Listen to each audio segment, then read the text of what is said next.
High snap, play action, Nichols underneath, caught, gets away from one tackler, gets away from two tacklers, down the sidelines, one man to beat, stutter step, getting away to the end zone, number 8, Dylan Talley, touchdown, Bowie. Robertson in motion, Craven's back to pass, goes across the middle, Ghostin holds it in, he's gonna go to the touchdown, to the house, Cravens to Ghostin, Colt, touchdown. As a tight end, pulls a guard, Barrett finds the hole, follows the pulling guard, cuts outside, bounces outside to the 20, 10, 15, 5, touchdown, Bowers, touchdown, Bowie.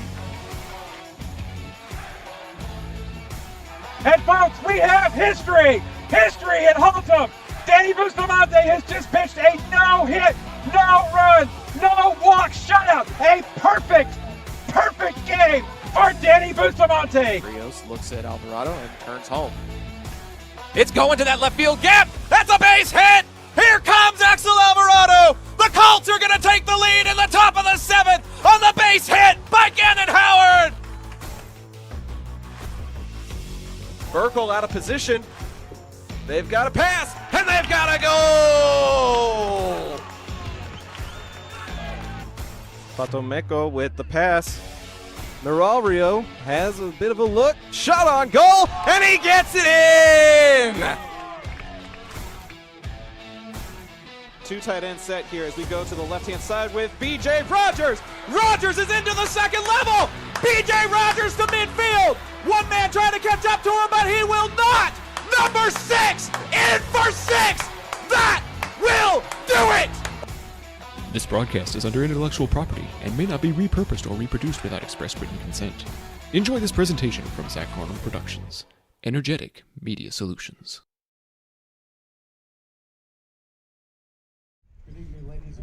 Good evening, football fans. Welcome to Texas High School Football on the Zap Network, presented by our friends at John Wade Roofing, Arlington's favorite roofer since 1982. We've got a good one in store for you tonight. The winner of tonight's game has the inside track to a postseason appearance. Lamar has been in a bit of a postseason drought. A win here tonight would put them in the driver's seat to making the playoffs. Arlington has been 17 of the last 18 years, trying to make it 18 out of the last 19. And they come in with the same 2-2 district record that the Vikings currently do. The pregame show is presented by our friends at Chapman Cornelius Insurance Services, Inc. They're a family-owned business with a team of professionals who have served the Arlington area for over 50 years. Don't let insurance be a headache. Chapman Cornelius can help you create a custom insurance plan tailored to your small business's needs and budget. Call April or Jason today at 817-265-3346 or go to chapman-cornelius.com. I'm Zach Arnold, and my partner on the headset tonight here at beautiful UTA Maverick Stadium. A lot of history for both collegiate and high school athletics.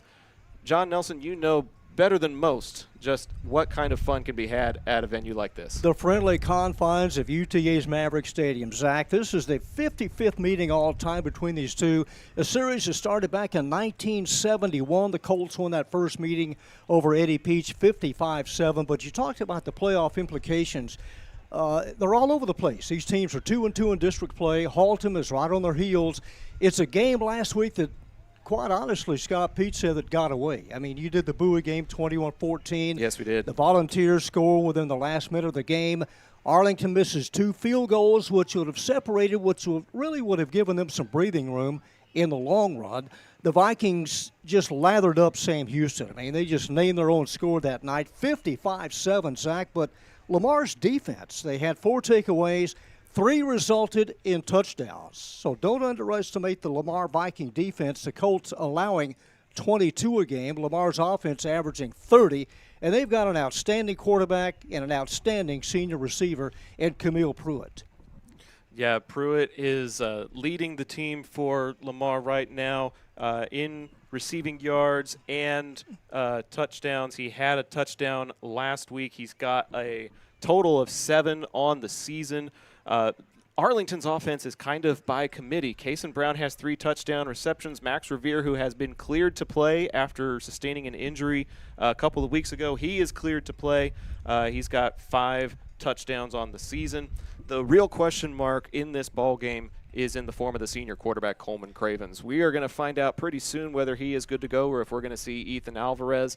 But it's good to see that Revere is back. I also heard that Jamar Burton is back out there. So hopefully this type of senior leadership can rally around Alvarez if he is the person that needs to step up tonight. Coleman has an AC sprain, but Arlington without Cannon Cameron, the outstanding sophomore receiver / running back, broke his finger. He's out for the year. The offensive line is kind of coming together game by game towards the end of the season. That's when you want to be playing your best, towards the end here in District 8-6A. Lamar, their last 2 games, close to 400 yards of total offense. And they could easily be 6-1, Zach. They lost 2 games early in the season by a combined total of 4 points, lost to Halton by 1. That's a combined total of 5 points in 3 losses. So they could be much better than what their record indicates. Yeah, and that's the craziness that is District 8-6A. You know, for a long time it was being run by the Martin Warriors. They are at risk of falling to South Grand Prairie today. I was going to say tonight, but they played at 3:45 p.m. today. And we're all playing early in anticipation of the weather that is on its way tonight into tomorrow. I've heard there's even thunderstorms on the horizon for Saturday. But right now, we've got some cloudy skies, not terrible. Wind out of the north at 12 miles per hour. Temperature right now at 83, going to dip down into 74. And that weather report is sponsored by our friends at CNLC in support of Colt football. First here, best here. But the fact remains, John, regardless of what sideline you're on, it's a beautiful night for football. It is. Temperature in the low 70s. The wind out of the south at about 10 to 15. And we may mention, Zach, Arlington is the visiting team. Last year, Lamar and the Colts shared Choctaw Stadium. Arlington was a home team last year. So Lamar gets the home team tonight at UTA's Maverick Stadium. And who could not forget that 70-54 game last year, almost 1,200 yards of total offense, like 165 yards in total penalties, and just a shootout that may not ever happen again between these 2 teams. Yeah, that one finally broke the Arlington winning streak. For the past 4 years up to that, it had been all Arlington, but Lamar taking care of business 70-54 in that game, and that gives them a 1-game advantage in the series history, 27-26. And so this game, it has been evenly matched throughout their entire history, looking like it's evenly matched tonight with both teams with 2-2 district records. It is anybody's ball game, as you see Lamar elected to kick off to start this ball game. They'll get it to start the second half.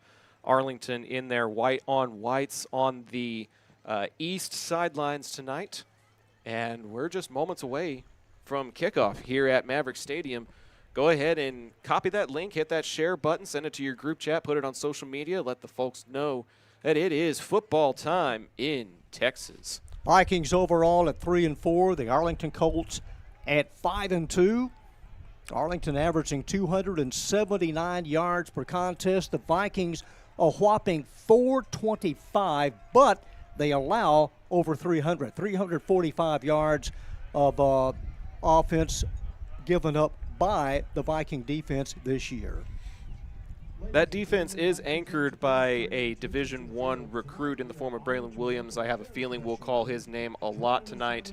If it is Alvarez that's back there behind center, you can expect that defensive front to try to give him some fits and not give him any kind of comfort in the backfield. He is 5 of 17 on the year. Last week against Bowie, just 3 for 13 for 24 yards. Arlington did put up almost 200 rushing yards against Bowie last week, giving the Volunteers everything they could handle. Christian Moore went for 51, Ethan Nava went for 48, and Alvarez scooted for 36 on 10 carries. So it may be offensive line versus the defensive front 7 that could control the outcome of the final score of tonight's game, John. Lamar's junior quarterback, Jaden Shaw, he's had games this year of well over 300 yards, 341, 265 against Martin, 328 against Mesquite Horn, comes in completing almost 60% of his passes, over 1,600 yards, 13 TDs, and 6 interceptions. Arlington's defense has been pretty proficient at picking the ball off. Number 12, Luis Mendoza, has multiple interceptions on the season, and so we're looking forward to seeing what kind of contributions he may be able to put forth tonight as well. It is future Vikings night here for Lamar, as you saw some of the junior hires coming out onto the field with them, and it'll be interesting to see what kind of school spirit takes place for the Vikings, and see if Arlington can spoil it here with some people in costumes as we inch ever closer to Halloween just being a week out, John. They've got a monster turnout. There you go. We're going to turn it over to the PA mic for the national anthem played by the Pride of Lamar, and after that it's kickoff. Stick around for high school football here on the Zap Network. Thanks so much for tuning in. Remove your hats, honor our nation's flag, remembering those who have protected our freedom bravely, as we hear the national anthem presented by the Lamar Viking Band Brass Ensemble under the direction of Alan Lane.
Live on the Zap Network, it's the 5-2 Arlington Colts against the 3-4 Lamar Vikings.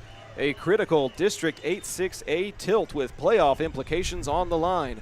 If you're not subscribed yet, go ahead and hit that subscribe button so you can join the chat and comment for who you're cheering for tonight. We appreciate all of the Colt faithful that tune in week after week. I saw Donna Nipper tuning in from Mississippi, as she always does. Really appreciate the support that takes place within the Arlington community and outside of it. Colt Nation very much alive and well for this broadcast tonight. You know, you hate to look ahead, Zach, but that's what we do. That's our job. Lamar, after this game, they'll play Bowie and end the year at Grand Prairie. The Colts have a date on senior nights next Friday night with Grand Prairie, and then they close it out on a Thursday night at Martin at the new Glaspie Field on November the 6th. We'll be on the call for both of those ball games here on the Zap Network. Very excited to have you all along for the remainder of this football season. We'll have postseason coverage if either Arlington or Bowie or both make it to the playoffs. That one will be radio style, though, due to the limitations and restrictions of the UIL, which we happily abide by to make sure that we can continue to bring you quality broadcasts in whatever form possible. Arlington will be receiving to start this ball game, so we'll get an immediate look at whether it's Cravens or Alvarez that will be orchestrating the offense here tonight. Back deep for Arlington should be a couple of young men that are finally cleared for action. I see 22 Revere on the near side and the homecoming king, Jamar Burton, on the far side, lined up at the 10-yard line on the south end zone. Colts will be moving south to north to start tonight's game. All right, James Udubode has it teed up, the junior kicker for the Vikings in their home navy blue with gold helmets. Arlington in all white, the traditional horseshoe on the green helmet. It is Burton and it is Max Revere awaiting the opening kickoff. The Colts will move from right to left, south to north here at UTA's Maverick Stadium. Again, Arlington averaging 27 points a game. This is week 8 of the 2025 high school season. The Vikings allow 27. The head count, 5 on each side of the kicker, and Vikings are set to get this game underway. And it is a line drive towards the middle. Revere scoops it up at the 15, bobbles it, regains possession outside the numbers to the 20, 25, and a nice return of 14 yards. He's piled up at the 29. It's a real good return there by Revere. Arlington will have good starting field position to start this ball game. All right, the Colts, a visiting team across the way, and Zach, we're so used to looking straight down when they come out. So a little bit of a change. Little adjustment, looking across the field here for the Sons of the White and Green, more white than green. And it is indeed 16, Ethan Alvarez coming in to get the nod for the Colt offense. We'll see what his arm strength looks like after going just 3 of 13 last week. The ball marked a little closer towards his 30. Here's a pitch out to the near side. 5, 10, mark it off at 11 yards. A quick scamper by Revere as it got to the edge. And that's a good orchestrated play. That's part of the scripts that you do to start a ball game, John, and that's a great way to move your offense while not putting a lot of pressure on your second string quarterback. And they move the chains with it. Jackson Nelson is wide. Well, they got trips to the right, and the single receiver wide to the near side is Burton. From the gun, Ethan Alvarez. Max Revere is in motion. Alvarez, quarterback draw. Crosses the 45, crosses midfield, and Revere into Viking territory at the 44. Design play all the way. Another good scripted play. Spread them out wide, run it up the middle. That is a testament to the Colts offensive line creating a hole there for Alvarez. 2 plays, and they're into Viking territory. Arlington's offensive line averages about 266. Chris Burns out over the ball. And again from the gun, Ethan Alvarez. Revere to his left. Again, trips wide right. The toss to the near side. Revere, 40, 35, and Revere head-butted out of bounds by Shermarian Thurston. Junior defensive back / wide receiver for the Vikings made a play on special teams during the kickoff, but it will not matter. 3 plays, 3 first downs for Arlington. Yeah, the Colts ripping off 10, 12, 11 yards every carry. From the 34, sideline left, open field right for Ethan Alvarez. Same alignment, 3 receivers wide right. Again, Revere is the move man. Alvarez, another quarterback draw. 25, 20, Revere sidesteps a defender at the 14, has 2 more yards to the 12. That's great individual effort there by Alvarez. He had blockers that opened it up for him, but then he stiff arms a defender to fight for extra yards. And again, the Colts moving the chains. The ball has seen the air, but it's been tosses. He hasn't had to throw it downfield at all, and they're already in the red zone. 22 on the gain at the Viking 12. You just kind of wonder how active Burton is on this drive, Zach. He's wide right again with Alex Moore. Straight hand. Oh, the keeper, Alvarez, trying to get to the edge, and his arm tackled out of bounds by Marquavian Gully, a junior defensive back. That's good open field pursuit there by Gully, able to contain Alvarez and force him to the sidelines. He had a lot of greenery but couldn't quite turn the corner, and that's the first play that hasn't gone for 10-plus on this drive for Arlington as he loses about a yard. Colts in the red zone. That area shrinks a little bit as you get closer towards the goal line, and they ask for that right hash mark. So virtually no gain. They lost a half a yard. Looks like maybe a loss of 1, 2nd and 11. A lot of open field to the near side. Ethan Alvarez, a senior signal caller, will keep it and runs it with Viking at the 12. That may be Williams, 42, in on the stop up the gut there. He'll get back to the original line of scrimmage, but no further. And Arlington faces a 3rd down and 10 The drive at risk of stalling out after having so much momentum in the first few plays. It was Braylon Williams, 151 tackles last year, 6'2", 220, and the junior outside linebacker. Maybe a half a yard, third, and a dime as a scrimmage from the Viking 12, moving from right to left. Empty backfield. Alvarez looking, throws towards the corner, one-on-one coverage, and it's caught. One-on-one, and the one who wins is number 4, Kason Brown. The first throw of the game for Alvarez, and it's his first touchdown of the season. Brown really crowded out towards the edge of the end zone, but able to hang on to it, and the Colts break on top here early in the first quarter. So exciting to see them finish off that drive, John. It had a lot of promise. It was at risk of stalling out on 3rd and long in the red zone. And Alvarez does not panic and puts it in the direction of his playmaker. Pierce Ling will try to tack on the extra point. It is good. Does. Good snap, good hold, and Ling drives it through with a new holder. Coleman Cravens is the usual holder, but Colts have had to change up some things because of the injury. 9:43 to go in the first. The Colts strike first. We'll be back with more high school football on Zap after this. John Wade Roofing is celebrating 40 years serving the Arlington area. John Sr. played for Colt football and was the team MVP in '76. He went on to play for TCU, earning all conference honors. The family has a Colt legacy that spans generations and wants to help your family's roofing needs, plus gutters, painting, solar, and more. For more information, go to johnwaderoofing.com. Are you a small business owner looking for reliable insurance coverage? Or perhaps you're navigating the complexities of Medicare? Look no further.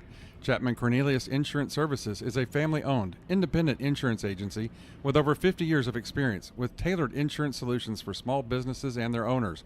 Whether you need home and auto, business insurance, or individual or group medical, Chapman Cornelius has knowledgeable agents who will help you select just what you need. Call April Chapman or Jason Ott at 817-265-3346. We've just broken the seal on this one, and the Colts grab an early 7-0 lead, the 12-yard toss to Kason Brown. Pierce Ling has it teed up and set to kick off for the Colts as they will go on defense here. Yeah, that scoring drive was capped off by that 12-yard pass from Alvarez to Brown. And the next time you're ready to drive something new, contact Yadi Pagan at 817-706-5679. Classic Chevrolet, relax and enjoy the difference. A 70-yard drive put together by the Arlington offense. And Ling gives it the full windup. And this will come out to the 25. So we see the Lamar offense averaging 30 points a game. Jaden Shaw in the cockpit, junior quarterback. 96 for 161, just under 60% completion percentage on the year. Over 1,600 yards and 13 touchdowns. Interceptions are a bit of a bugaboo, John. He's got 6 on the season, almost enough for 1 per game. He wears number 7, Jaden Shaw. Twin receivers wide left, now will operate from the gun. Pruitt in motion, now the slot back to the left. And a stoppage here as the Vikings not quite set. Couldn't tell how much time was left on the play clock. That cost them 5. Somebody jumped. It'll back them up 5 yards. So it's 1st and 15. Colts on top, 7-0. Offensive line change for the Vikings. Tyson Matthews comes in as the offensive guard. Camille Pruitt will line up behind Shaw, and then sometimes goes in motion either left or right. There he goes and comes to a stop to the left. Shaw throws towards the middle and overshoots his intended receiver at midfield. Had a receiver on the near side and one towards the middle. Closest man there was actually Arlington's number 20, Troy Gaston. Overthrew everybody, and it's 2nd and 15. Colts coming off a 21-14 loss to Bowie. Vikings won this game last year 70-54. And they have the edge all the time in the series. 2nd and 15 from the 20. And they can't get untracked. And another stoppage here as referee indicating another illegal procedure. Vikings are going the wrong direction, John. Well, they've lost 10 yards already. Crowd still coming into UTA's Maverick Stadium. Not many games left here in the regular season. Vikings from the 15. Shaw. He keeps it towards the edge, 20-25. Shaw, 30-35, breaks into the secondary, down the rail, crosses midfield into Arlington territory, and is tackled out of bounds near the 35. And that's the zone read that Ethan Alvarez tried to do on the last drive, could not get the corner. Shaw had the speed to be able to hit that sideline and then hit upfield. Finally dragged out of bounds by Luis Mendoza. That was a touchdown-saving push out of bounds. They mark it at the 37. A huge gain on 2nd and long. So here's Shaw. And 2 people in motion. Yep, you had the receiver coming towards Shaw. That was Comorian Richmond, senior wideout.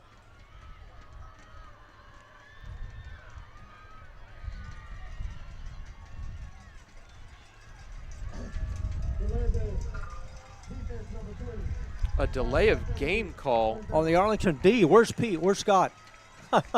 Arlington picking up on some of the sounds and signals, confusing the Viking offense, and the referees picked up on it.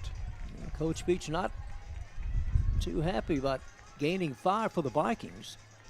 Running play up the middle and stacked up at the 30 is Tyrone Thomas. Thomas had 3 rushing touchdowns this year against Haltom. Comes in with over 800 yards and 9 TDs. Troy McDaniel credited with part of the stop after a gain of about 2. 5-yard penalty, really pushing it towards field goal range and makes it for 2nd and short here. Line to gain is the 27. Jaden Shaw and Tyrone Thomas in the backfield. Shaw scoots back, again operating from the shotgun to Thomas over the right side and knocked down quick, number 9. As soon as he got the handoff, Troy McDaniel again, Zach, 45 tackles last year, has played well this year. McDaniel's a name that we're going to be calling off, and John, he is great at that type of pursuit. He's got a lot of patience at the line of scrimmage and can recognize where the offensive line is trying to create a hole and then attacks it. So he had a lot of patience there, recognizing where they were trying to go, and then closes in and makes a stop for minimal gain. 8:04, clock moving here in the first quarter. Colts on top 7-0. The Vikings have it right in the middle of the hash marks at the Arlington 29. 3rd and needing a couple. Shaw, he'll throw, and they can, it's dropped. They had the first down in and out of the hands of Richmond. And a break for Arlington here. This may be outside of field goal range, John. I think the statistics would say on 4th and about 2 at this field position, you're going to go for it, and it looks like Lamar's offense is staying out there. Yeah, Jacob Viator is the kicker. His longest this year is 34 yards. So they'll go for it here. This would probably be 45, 46. So they'll go for it here. 4th and needing 2. Shaw. He will keep. He will throw. And incomplete. Man, the last 2 passes, and the Colts get a break here, Zach. The intended target there was Pruitt. We'll step aside for 30 seconds, and the Colts will get it back after the turnover on downs. A-frames that bring their A game. The next time you need to get your brand out to the community, go with the printers who are in your community, Ika Signs. With everything from wall signs to banners, printed tees to hats, Ika can even do same-day rush orders on select products. Visit ikasigns.com/shop to see their full list. That's ikasigns.com/shop. Ika Signs, a partner of Zach Arnold Productions. First and 10, Colts, they have it at their own 30-yard line. Their second possession here in the first quarter. Here's a toss to the right. Revere, 35, stacked up at the 36. Gain of about 6 for number 22, Max Revere. If it's not broke, don't fix it. That's the third toss play they've run, and every one of them has gone for positive yardage. Lamar has the edge in this series, 27 wins, 26 losses, and 1 tie. That one tie was back in 1984, a 10-10 deadlock. It's a year that the Vikings went 2-6-2 that season. Had 2 ties before the overtime rule. From the 36, it's Revere looking for daylight. Revere has a line to gain. Goes down at the 40, but Arlington converts. Number 88, Adrian Davis, the junior defensive lineman, in on the stop, but Revere able to spin his way out of trouble and fight for a couple of extra yards to give Arlington a fresh set of downs. The Viking defense all over the place last week against Sam Houston. 15 different players had tackles. They like to swarm to the ball. First and 10, Colts at the 40.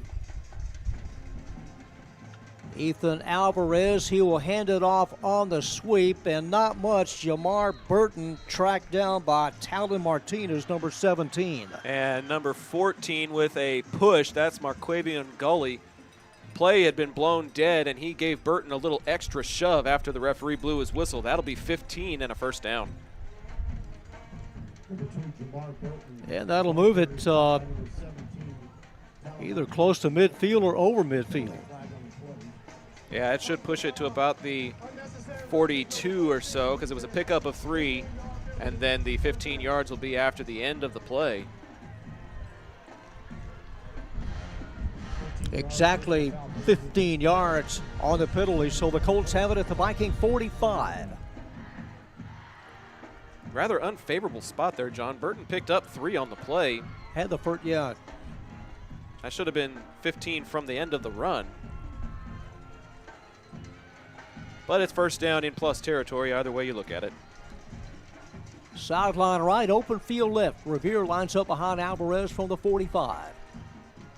In motion, it's a handoff to Revere, up the gut, spin move, 35, spin move, 30, inside the 25. Finally wrestled down by Mariko Harris, but not before a big run by Revere as he hits the circle and cuts it up for an extra 10. Max Revere faking and shaking his way towards another first down. At the 20. Leading 7, trying to pad that lead here.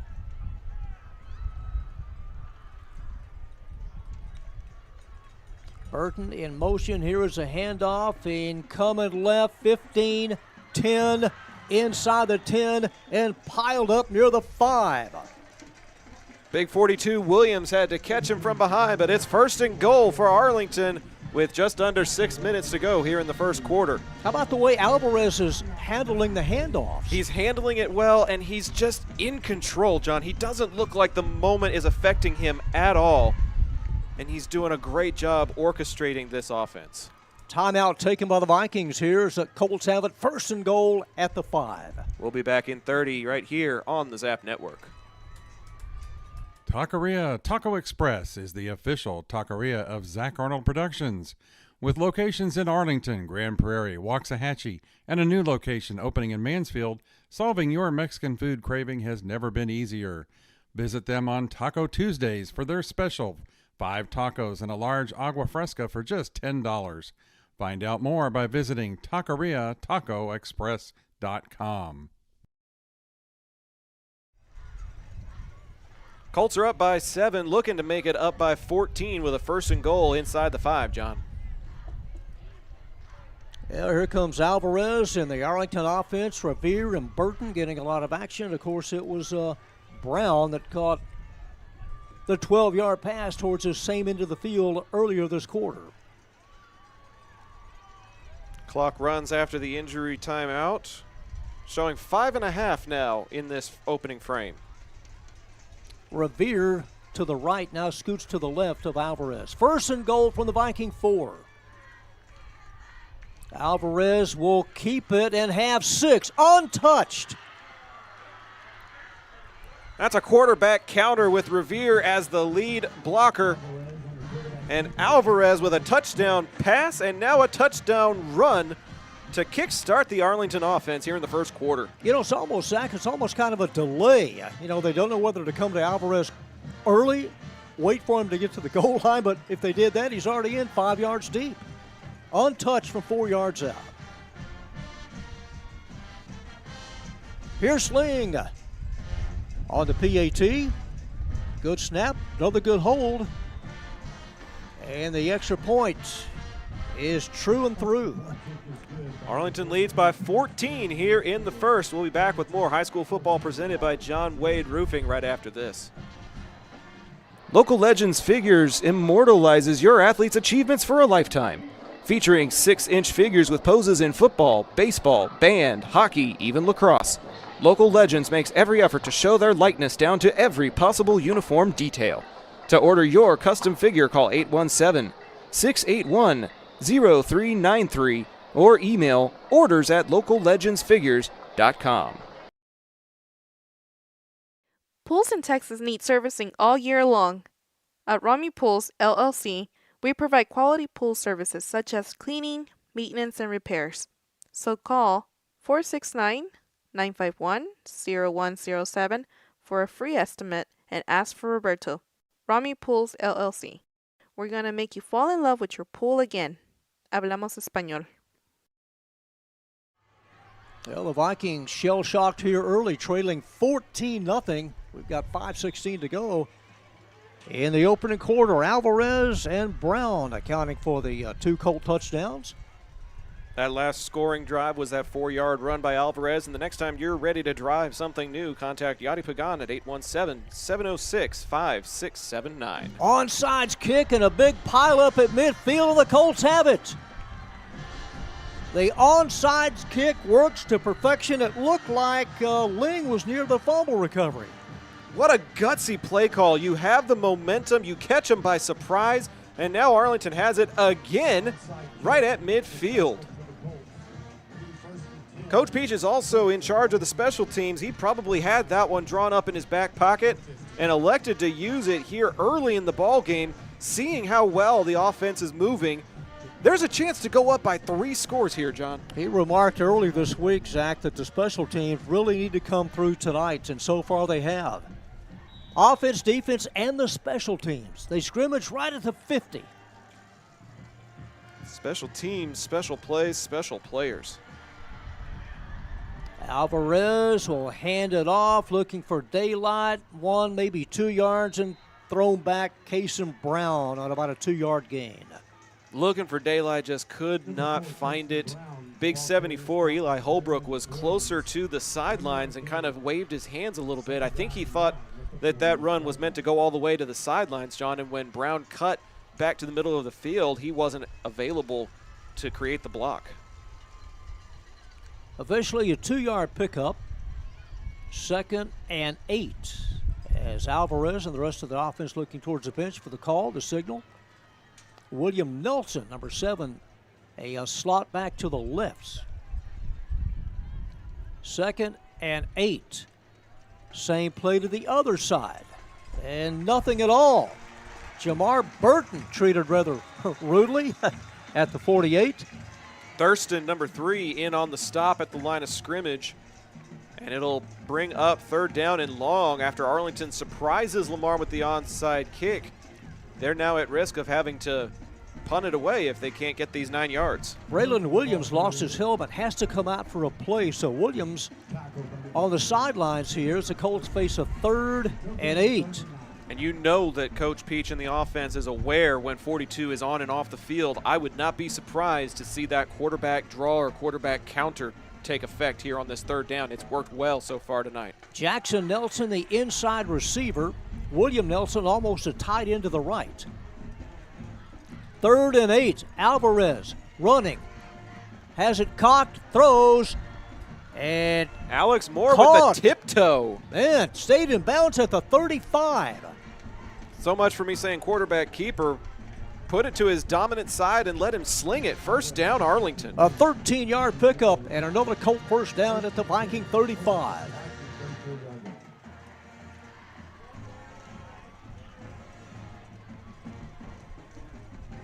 .340 to go in the opening frame. Arlington could go up by 21 by the end of the first. Cason Brown going to take the direct snap. So Brown out of the Wildcat. And Brown flattened at the 33. You know, John, we saw number 45, Isaiah Robertson, do that for 2 or 3 years for Arlington, very successfully. Trying to incorporate it again with Cason Brown. We've seen it a few times throughout the season. And it's a part of the playbook that Arlington would like to have. But some of it's about timing, some of it's about instinct, some of it's about athleticism. You have to have that perfect recipe to make the Wildcat work correctly. You remember how Jahari Rogers ran it.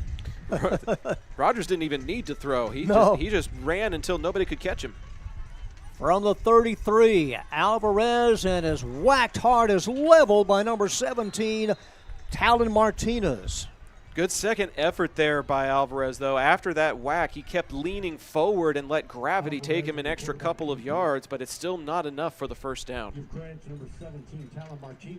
It's at the Viking 28. That's out of the range of Pierce Ling. His longest field goal this year is 38. But it's third down, so maybe all academic, but you got to think, if the Vikings hold, what do you do here? Burton in motion is Revere, and Revere grabbed hard, is mugged at the 27. You know, John, I'm inclined to say just go for it in this situation. You have all the momentum, and this is a similar part of the field where Lamar went for it and didn't convert. You can send a real statement if you're able to convert on your next possession. It will be a 44-yard attempt, but again, just a little bit out of the range of Pierce Ling, so the Colts lining up and will go for it on 4th and needing 2. 4th and 2, trip to the right. Really bunched up towards that right sideline through receivers. Alvarez again will start a man. He will keep it. Alvarez and grabbed and thrown down hard. The Vikings had it well diagnosed. So both teams 0 for 1 on 4th down attempts. And the Vikings get it back with 2:09 in the first. We'll be back in 30 seconds here on the Zap Network. Need a cleanup that's easier than finding your seat on game day? Trinity Logistics Services has you covered. Whether it's your home or your business, Trinity will drop off and pick up the dumpster. No hassle, no mess. Founded by Arlington's own Chet Soto, class of '97, Trinity Logistics Services is proud to serve their hometown. Call 817-693-1302 and let's tackle your next project together. The drive stalls. The Colts move 22 yards, have to give it up. The Vikings have the 1st and 10 from their own 27. First down yarders on the far sideline and more near midfield. A quick 18-yard burst.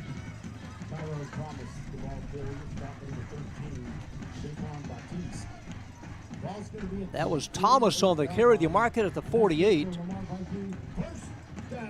So giving 14 yards. Inside of 2 minutes, 14-0. Arlington on top. Trying to go to 3 and 2, as well as Lamar in district play. From the 48, and at midfield, not much. A couple of yards for Tyrone Thomas. 78 in on the tackle. Do you have a 78 on your roster for Arlington, John?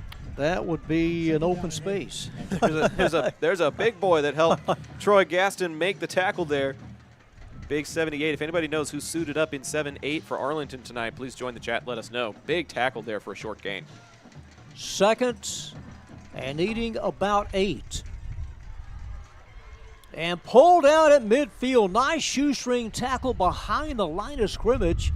And slow to get up. Yeah. 78 in on the stop again, along with Luis Mendoza, number 12. Back-to-back plays by the big man, the nose tackle, making it 3rd and long at midfield. Mendoza able to get to Tyrone Thomas right at midfield. Inside of a minute. 3rd and a long 7, short 8. Man in motion. Shaw throws near side, one-on-one coverage, and broken up at the 30. Good one-on-one coverage there by the Colt defense, forcing a Lamar punt here with 35 seconds to go in the opening frame. Jakari Martin, a junior wideout, the intended Viking receiver, and the Colts have held. That's back-to-back defensive stops for Arlington, John, and after Bowie averaging over 30 points per game, only having 21 in last week's game, the Arlington defense has shown up big in the last 5 quarters. Our first punt of the night. Max Revere standing at the 20. Scoops it in at the 17. 25, outside the numbers 30, 35, Revere 40, and scoots to about the 41. About a 21-yard return for Arlington senior Max Revere.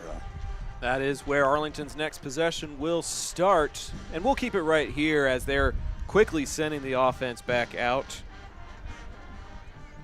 So far, Alvarez hasn't had to throw the ball very much. It's been the rushing attack that's been helping them stay in front of the chains, John. They gave him about 2 more yards. They spotted. Now they scoot it back to the 42. Our other game on the Zap Network is live at Choctaw Stadium. A big one between the top 2 teams standings-wise. 4-0 Bowie is tied with 3-1 Haltom at 7 apiece in the first quarter. That one also on the Zap YouTube channel. Very important contest here between 4 schools here in week 8. 1st and 10, Colts from the 42. Alvarez looking middle deep. Throws, caught at the 40, 35, 30, and this will be 6, and the chase is on. Give up the chase when you're trying to get to Revere, Zach. That is a wheel route that was perfectly executed. Revere out of the backfield as we take a look at this replay here. He ran and nobody was there. They let the defense get to the quarterback so that Revere could scamper out behind him, and that is a perfectly placed ball for a Colt touchdown.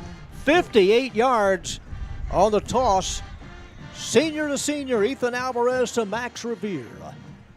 It is 20-0. I was fully expecting a run play so that we could close out this first quarter. Coach Peach had other things in mind. Extra point, like the previous 2, is good. And what a start. 21-0 with 13 seconds to go in the opening quarter. We'll be back with more high school football on the Zap Network right after this. Modern West Windows and Doors is a partner of the Zap Network. They're also partnered with trusted industry leaders like Lowen, Weather Shield, and Simpus to guarantee quality product and installation. Whether you're searching for new concepts for your entryway, living room, dining room, bedroom, or even a workshop, Modern West has the solutions you're looking for. Visit the showroom at 1211 6th Avenue in Fort Worth or visit modernwestwindows.com. This broadcast is the intellectual property of Zach Arnold Productions. Any use of their multimedia, including audio, video, images, and other content, may not be repurposed without prior express consent of Zach Arnold Productions. We thank you for your cooperation and for tuning in to tonight's broadcast. A 21-0 first quarter outburst by the Arlington Colt offense. And Zach, if you're Lamar, like Dr. Frankenstein said, what could possibly go wrong? So far, everything. A turnover on downs and a punt on your 2 possessions. You did get 1 turnover on downs stop. Couldn't do anything with it. It doesn't get much more efficient than 3 touchdowns on 4 possessions. Pierce Ling has it teed up middle deep. Camille Pruitt.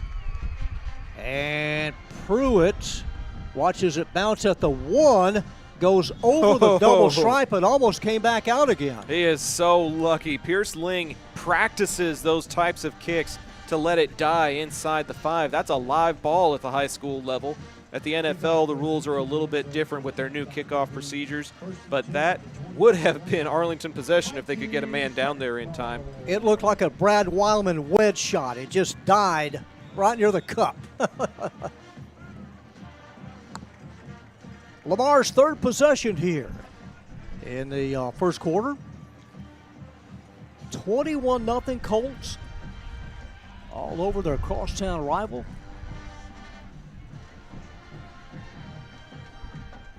From the 25, Shaw running things. He will keep it on the option. A late toss and caught behind the line, but able to get to the 29.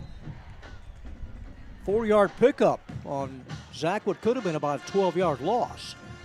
Yeah, big number 90, Cam Gray, in on the stop, and that'll be the final play of the first quarter, John. We're headed to the second. Arlington is up by 3 touchdowns. Back in 30 here on the Zap Network, presented by John Wade Roofing. Taquería Taco Express es la taquería oficial de Zach Arnold Productions. Con un amplio y auténtico menú, satisface tus antojos o prepara tu próximo evento con nosotros. Visítanos todos los martes para disfrutar de Taco Tuesday con 5 tacos y un agua fresca por solo $10. Para encontrar sucursales cercanas o hacer pedidos en línea, visita taqueriatacoexpress.com. Fans, the second quarter is presented by our friends at Ika Signs. The next time you need signs, banners, printed shirts, or other print materials, Ika Signs is the local printer to call. 817-617-2229 is the number, and tell them Zap sent you. Ika Signs, a partner of Zach Arnold Productions, they sponsored our special event shirts that we as a staff used for our multi-camera production last week for the Arlington versus Bowie game. First time in network history that we had 3 cameras on the production. Yeah, that was a nice view all around last week. We had a lot of fun bringing that, but glad to be back in the saddle again tonight. They need 6. They throw. It's intercepted at the Viking 38.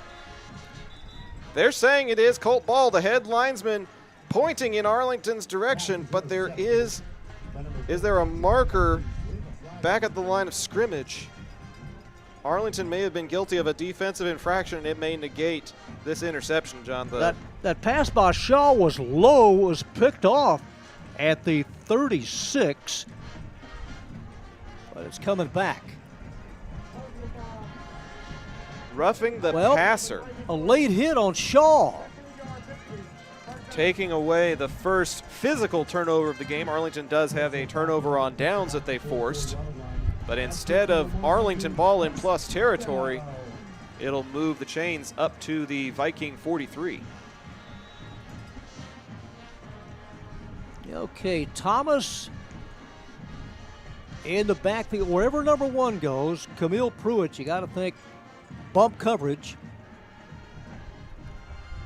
from the 44-yard line. It is up the middle, a huge gain into the secondary. 25, 20, 1 man to beat, shoved out of bounds inside the 10. Big carry there by Tyrone Thomas, finally pushed out of bounds by Jacob Batiste. That's the spark Lamar has been looking for, and they finally get it and have it inside the Arlington red zone for the first time tonight, 1st and goal. Tyrone Thomas, a junior, that puts him over 850 rushing yards this year. He has 9 touchdowns. Had the 3 scores against Haltom earlier this year in a 44-43 loss. A dogfight, which is a very, very tightly contested game that Lamar wishes they could have had back. Would not have the implications that tonight does. 1st and goal from the 4 and lunging to the 3, and not much more as 3 Colts there to converge on Tyrone Thomas, number 20. Cam Gray and Troy Gaston, a couple of names that we've called a couple of times tonight already, in on the stop, and it'll be 2nd and goal. Vikings 0-2 this year at Maverick Stadium. Again, they are the home team. Future Vikings night here at Maverick Stadium. 2nd and goal from the 4. The same alignment out of the I formation. Thomas At the handoff over left guard, stacked up, and the Colts out of the corral as 4 of them all over Lamar's number 20. The front 7 again making a statement there. Number 9, Troy McDaniel, one of the multiple that you mentioned, John. At least 4 Colts able to converge on the ball carrier. No second effort, and it's 3rd and goal. And Cam Gray, just a road grader, 6'3" and 270. Officially a yard pickup. 3rd and goal from the Arlington 3. They're on the lip of the cup. And you don't want field goals at this stage of the game. You need touchdowns. Shaw, the hand clap. He will keep it. He will toss it late and all over number 15. Jakari Martin had no chance. Big open field tackle by Samaje Davis. Arlington was ready for that option. They saw it on a previous drive, and it'll bring up 4th down and goal. Down by 3 touchdowns. You are not kicking for 3 here, John. Down 21-zip. You just hope the right play is called. And they're going to bring on, let's see, that's Kenneth Onan. Onan is a quarterback/receiver. Had a touchdown catch in last week's game against Sam Houston. 1 catch for 39 yards, and that 1 catch was a score. And Lamar not quite set. Billy Skinner wants to think it over. There's a timeout taken here in the second quarter. Just about 2 minutes into the second quarter. We'll take one with them and be back in 30 seconds right here on the Zap Network. Navigating Medicare options isn't easy. Hi, I'm Patsy Arnold, and when the time came to navigate my options, I went to Chapman Cornelius. They helped me find the best plan for my needs, quoted me life insurance options, and guided me in making my decisions every step of the way. They want to do the same for you, so give them a call at 817-265-3346 or visit chapman-cornelius.com. Arlington High just threw a haymaker at the Vikings on 3rd down. It necessitates a 4th and goal at the 4. Big momentum swing here. If you get the stop, you get the ball back. If you get the score, you think you're back in it. Tyrone Thomas in the backfield. Onan, a wing back to the right. Here is Shaw. He rolls out. He's looking. He throws and overshoots his receiver 2 yards deep in the end zone. Another overthrow, another turnover on downs. Nothing is going the Vikings' way as Shaw can't connect with his target. Arlington gets the ball back. It's kind of a push pass. I mean, it really wasn't loaded. It really wasn't not much on it. This will be the worst starting field position Arlington has had all night, but they've been able to march it pretty methodically so far in this first quarter and a piece, John. It would be really interesting to see if they can mount a 95-yard scoring drive. So many great players have taken part in this series down through the years. Ryan Lyons, Sean Walters, Jim Brady, Margene Simmons, Zach Gano, Tony Kennedy. Going to mark it at the 3. So the Colt backfield lining up 4 yards deep in their own end zone. That's Burton back there on the hip pocket of Alvarez. We'll see if number 2 gets some reps. Jamar Burton. And here is Burton. Burton shakes off her defender at the 10, able to carry it out near the 13-yard line and close to a 10-yard gain. There is a penalty marker at that 13-yard line thrown in the direction of where Burton was brought down. This could be in the area of a face mask.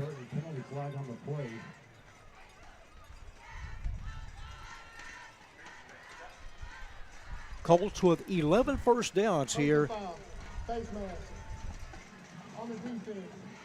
Face mask is indeed the call, so a 10-yard Burton burst and then an additional 15, and Arlington is just like that out of the shadow of their own goalpost. That rule changed about 10 years ago. Whether you hold it, grab it, just graze the face mask, it doesn't matter.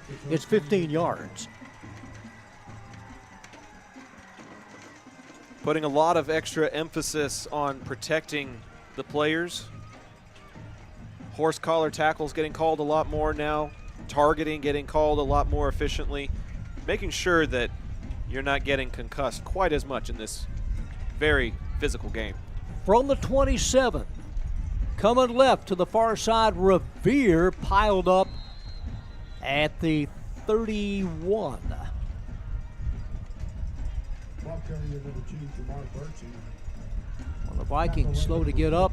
That was one of the defensive backs, Thurston. Arlington still playing in front of the chains. It's something they had trouble with against Bowie last week. Offensive line is getting a good push tonight in order to create space for the runners to get upfield. They'll give him the 33 on second and about 6. And Revere able to reverse. He's still going backwards. Revere draws a crowd at the 27. Loss of about 6. Revere, the ball carrier. One of the very few negative plays Arlington has had tonight, maybe the second all evening thus far. I'll take the fall for that one, John, because I just said that they were playing in front of the sticks. The announcer's jinx taking effect there. Well, the sticks kind of moved a little bit further the other way, so in your defense, they can gain it right back on this play. 21-0 in Arlington lead here on a Thursday night, mid-October. And it looks like the Colts want to talk about it, so while they take a break, we'll take a short one also and be right back here with high school football on Zap, presented by John Wade Roofing. John Wade Roofing has been serving the Arlington area since 1982, but the Wade legacy runs much deeper in the city of Arlington. A pioneer family that has had roots going back decades, John Wade and Company saw relatives attend the Cooper Street Arlington High campus and has had members play in Colt athletics for decades. And they're looking forward to serving this community for decades to come. Find out more at johnwaderoofing.com. Modern West Windows and Doors invites you to see the difference. Whether you need sliding doors, bay windows, or just need a more modern look, Modern West has options to fit both your style and budget. Stop by the showroom at 1211 6th Avenue in Fort Worth to see for yourself, or call 682-255-6094 for more information. And welcome back to UTA's Maverick Stadium. The Arlington Colts facing a 3rd and 11 at their own 27. Drive started from the 3 as the Colts were able to keep Lamar out of the end zone. Empty back, well, got Revere back in there with Alvarez. From the 27, Revere, 35, 40. Revere outside the numbers. It takes 2 to throw him out of bounds near midfield, and a huge pickup. Everybody's expecting a pass on 3rd and behind the chains, and that's exactly why you go with the draw. Revere with the hole and the burst and the first down. And again, Zach, so impressed with Alvarez's ball handling. Again, Coleman Craven's out with a sprained AC. Could return maybe in a capacity that could be limited next week with Grand Prairie, and then the Martin game on November the 6th. You know, John, the Martin game is the big one. Yeah. And the way Alvarez is playing, I would trust him in this game and the Grand Prairie game to give Coleman a little extra time to heal up. It'll be senior night next Friday against the Gophers. One of the oldest rivalries in Arlington football history.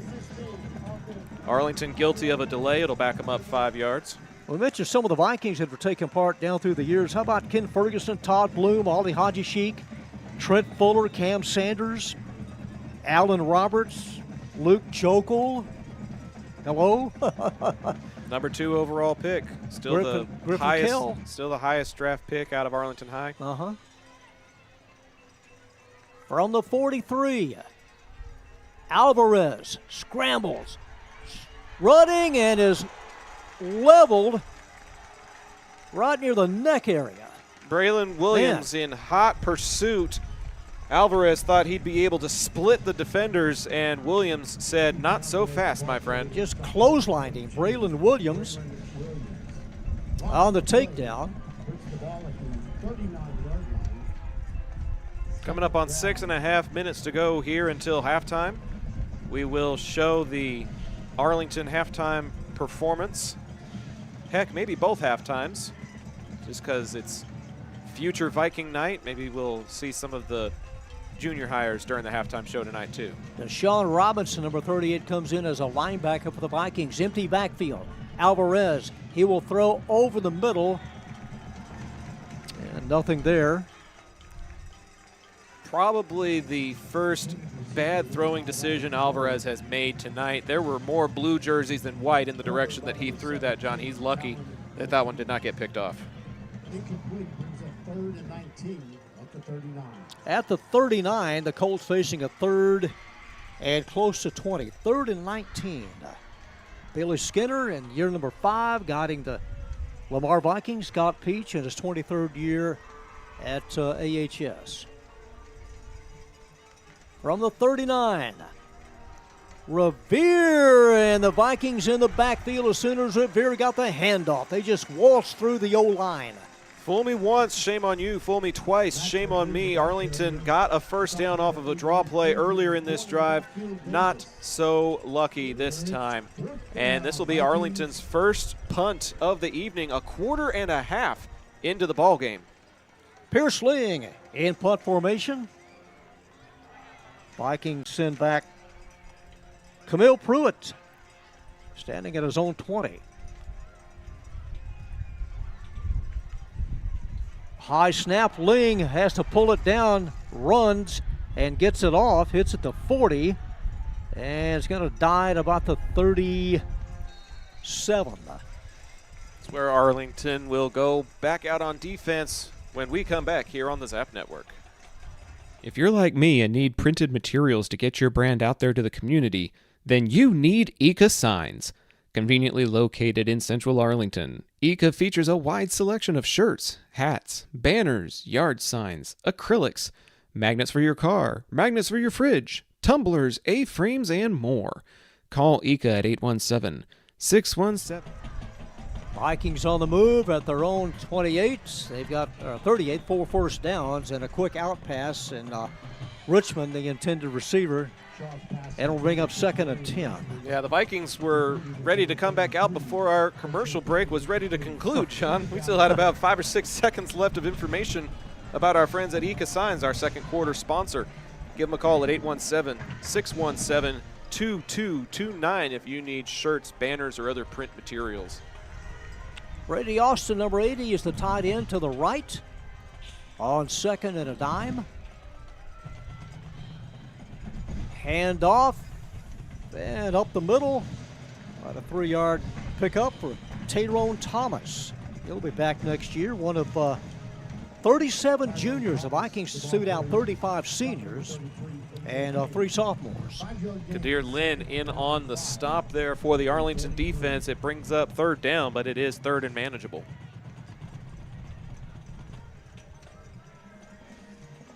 All right, in with the play is Kenneth Onan. He'll head wide right. Vikings have it at their own 43.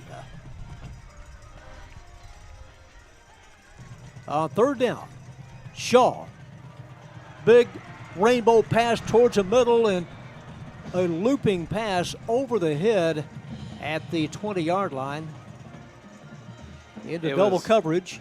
It was the right idea. It looked like his intended target had a bit of a step there, but he didn't have much time in the pocket to be able to set his feet. Looked like he might have thrown that off of his back foot. Intended target on that play, Tyshawn Rollins, number 19, the junior wideout, just about 2 yards behind the ability to catch up to it. First time they have gone to Rollins on offense. Lamar a player short, so they drop back in punt formation. Max Revere for the Colts standing at his own 26. And now the umpire comes up and 5-yard march off, a delay of game. The Vikings got a player on a little late. Did not quite get set the way that they needed to.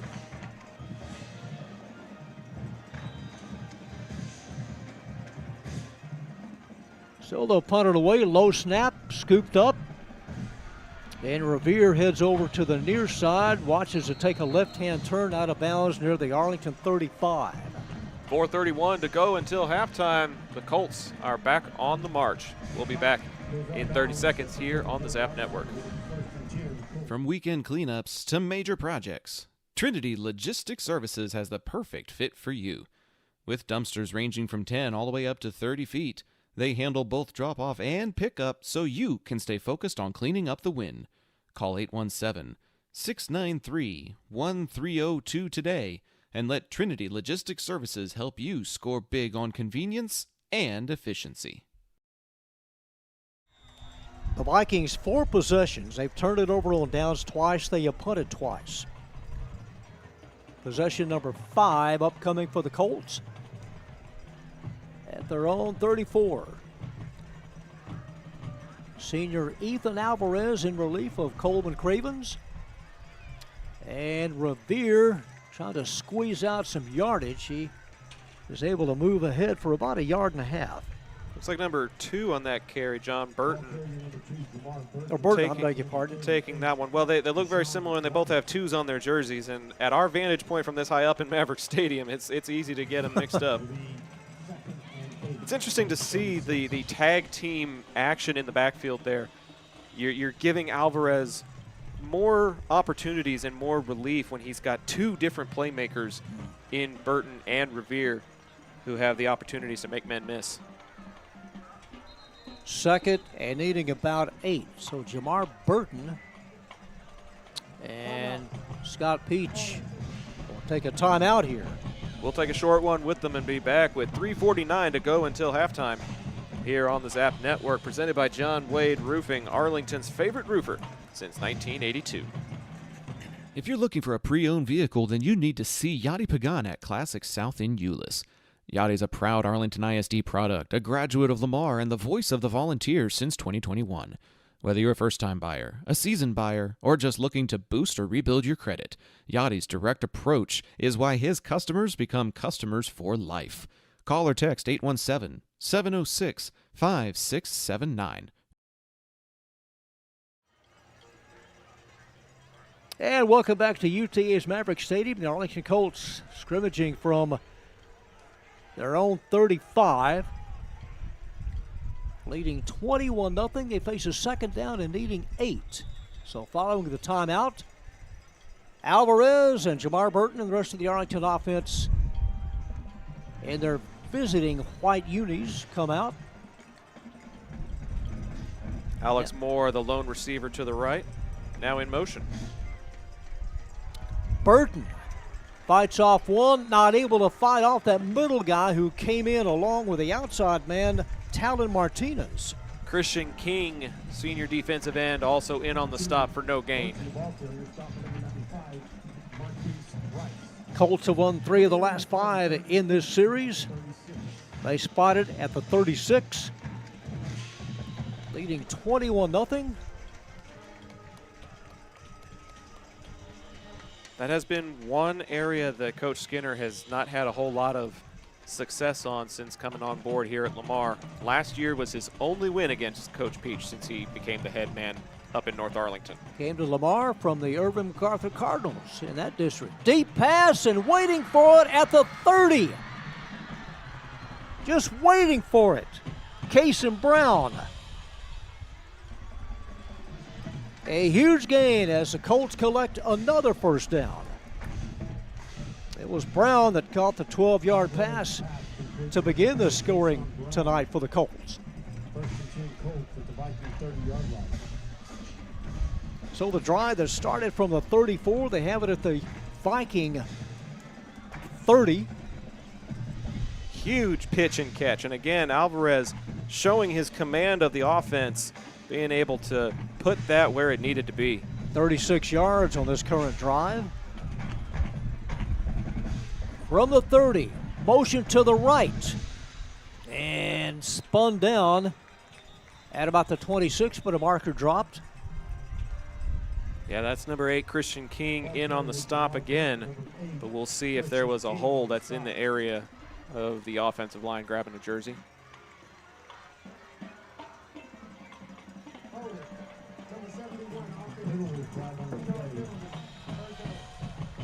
The Vikings last year went 6-3, 3-4 in the district, but their playoff drought, you got to go back to 2019, the last time that the Vikings made it to the playoffs. They beat Trinity in round 1, lost to Midland Lee 55-49 in the area round back in 2019. 10 on the play clock, and it looks like, no, that's the 2-minute timeout, so no delay of game, no timeout necessary. It's the 2-minute break. And we'll take a short break with them here on the Zap Network. Final 2 minutes before halftime coming up right after this. PDA Advocacy Group supports CCMR, College, Career, Military Readiness, a set of educational standards designed to help students be better prepared for post-high school life. If college-bound, take entrance tests, dual credit courses, earn a 2-year degree prior to graduation. If you're going to a career, take classes that will result in industry certification, mechanic, computers, welding, etc. The options are vast. Military? Enlist in the armed forces as a career. CCMR, driving towards success in life.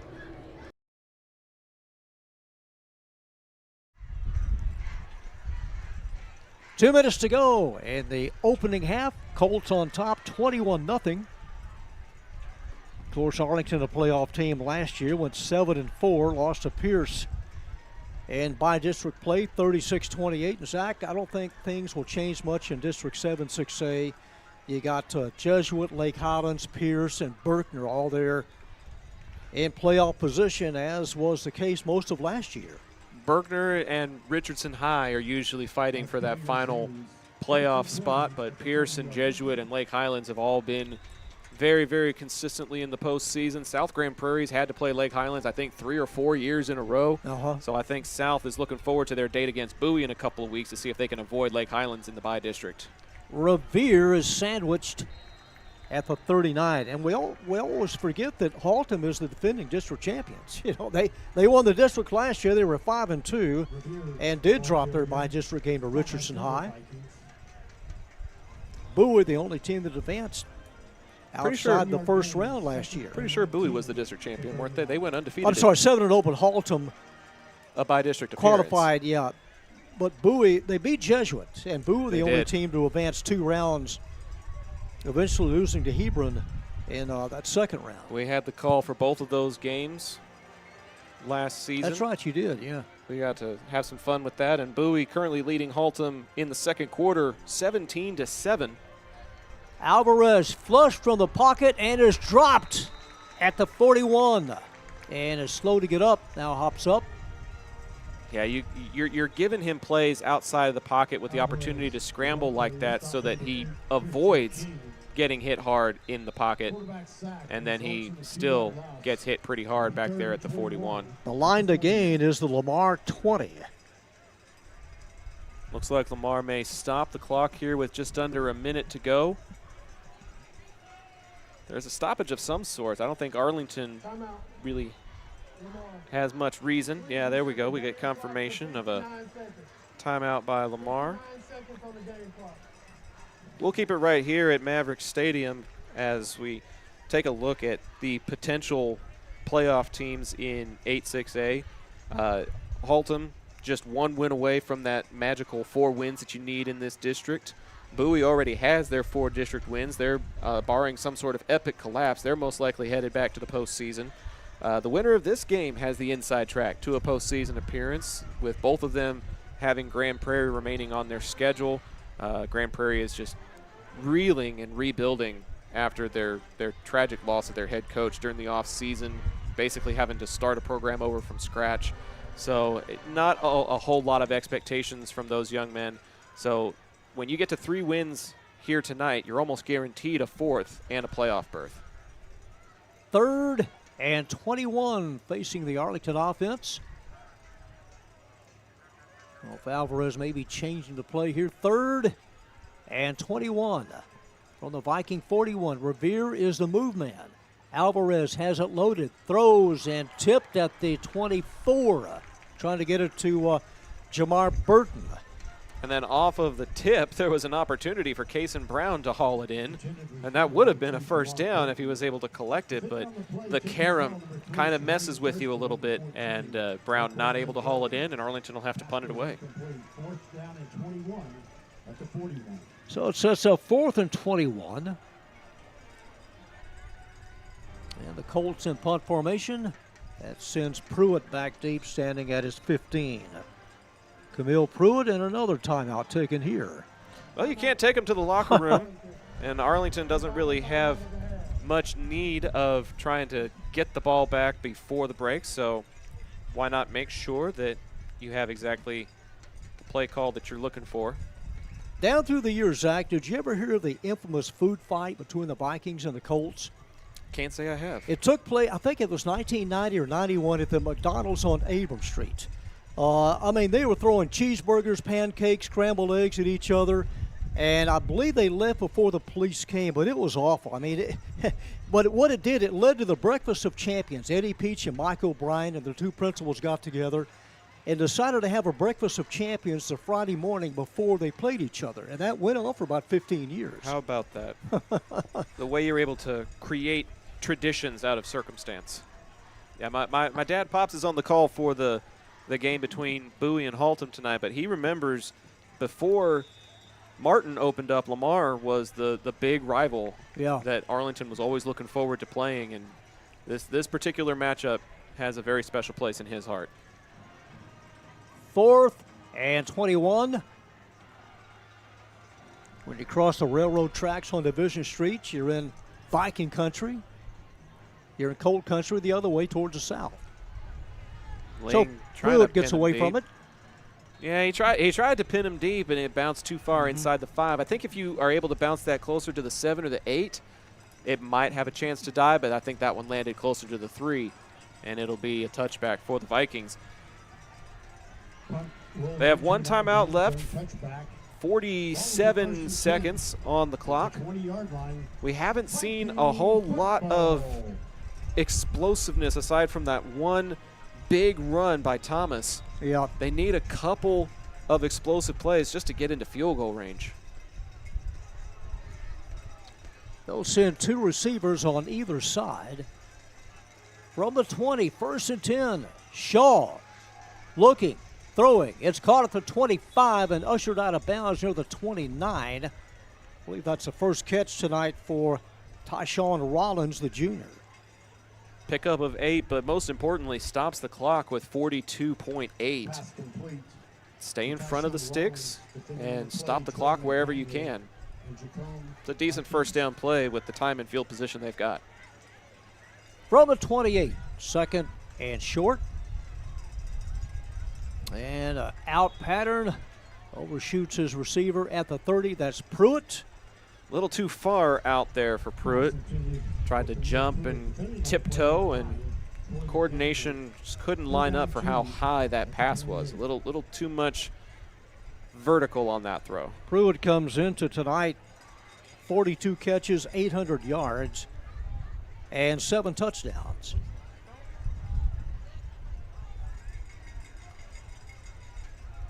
Third and short, broken up at the 30. And number 8 for the Colts right there, Johnny on the spot, Samaji Davis. If Davis had just a few more seconds, that would have been an interception for a touchdown. That was a long throw across the field. He took a long time to wind it up. Davis had a lot of time to react. You give him an extra step, an extra half second, and this is 27-0.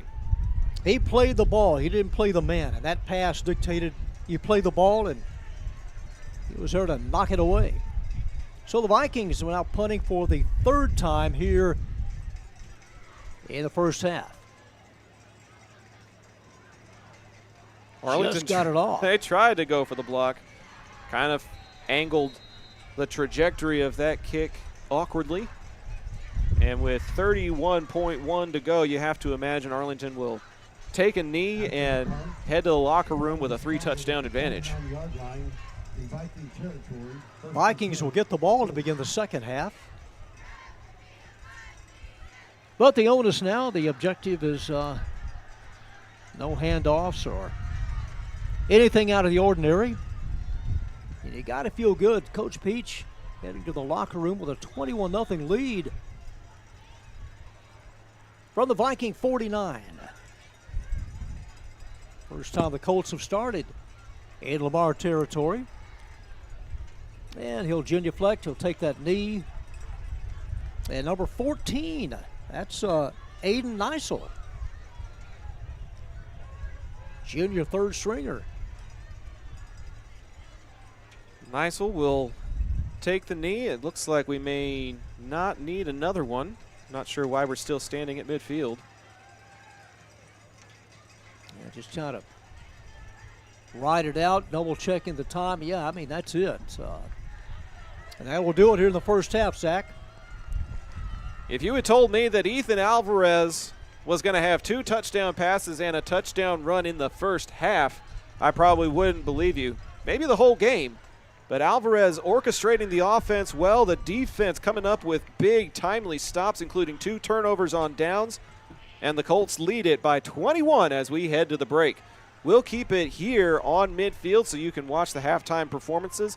And we'll be back in a little while with the halftime show presented by Taqueria Taco Express. Thanks so much for tuning in to tonight's ball game.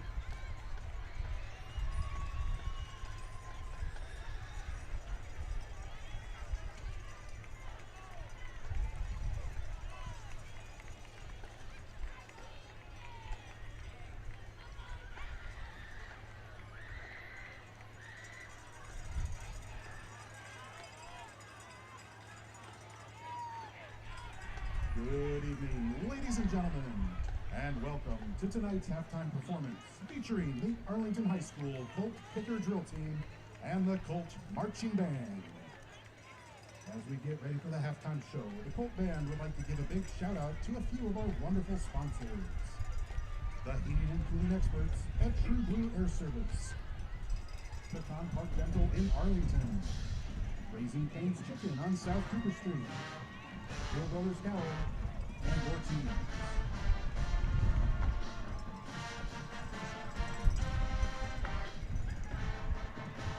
Now performing for your halftime entertainment, the award-winning Grand Champion Drill Team, the Arlington High School Colt Kickers.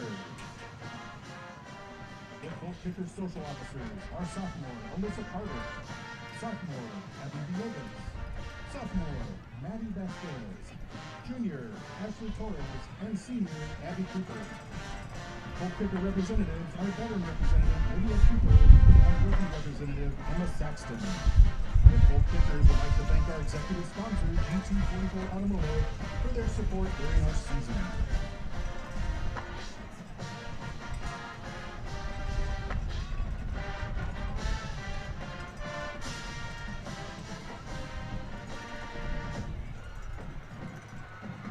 The Colt Kicker dance officers are sophomore lieutenants Addie Perigo, Bailey Williams, Carlina Rodriguez, and senior lieutenant Valerie Mayfield.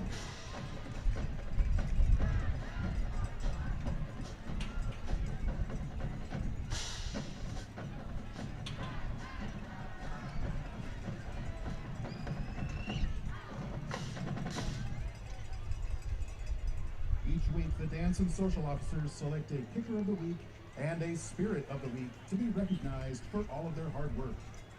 The Kicker of the Week is Jaden Sosa. And the Spirit of the Week is manager Stars Franklin. The Kickers have chosen Mrs. Buhaki from the Math Department and Mr. Miramontes from the Science Department as their Teachers of the Week. Thank you for all that you do to serve our students. The Kickers would like to dedicate this special halftime performance to all that have been affected by cancer. And now, under the direction of Caroline Lukow and Ricky Cooney, the Colt Kickers will perform a palm routine to Let's Groove. Keep it kicking.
Each week, outstanding band members are recognized for their hard work, dedication, teamwork, and leadership.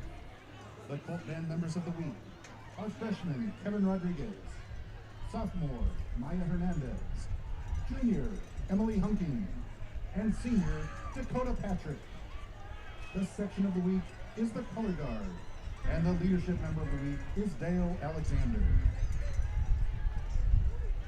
Tonight, the Colt Band will perform their 2025 UIL marching show, Chronometry. Their performance will take us on a journey through one of life's greatest mysteries, time. Time is both constant and ever-changing, an unstoppable force that slips through our fingers faster than we can hold on. We can mark it with clocks, calendars, and milestones, but still it remains beyond our control. Each passing moment brings transition, some filled with joy, others with longing.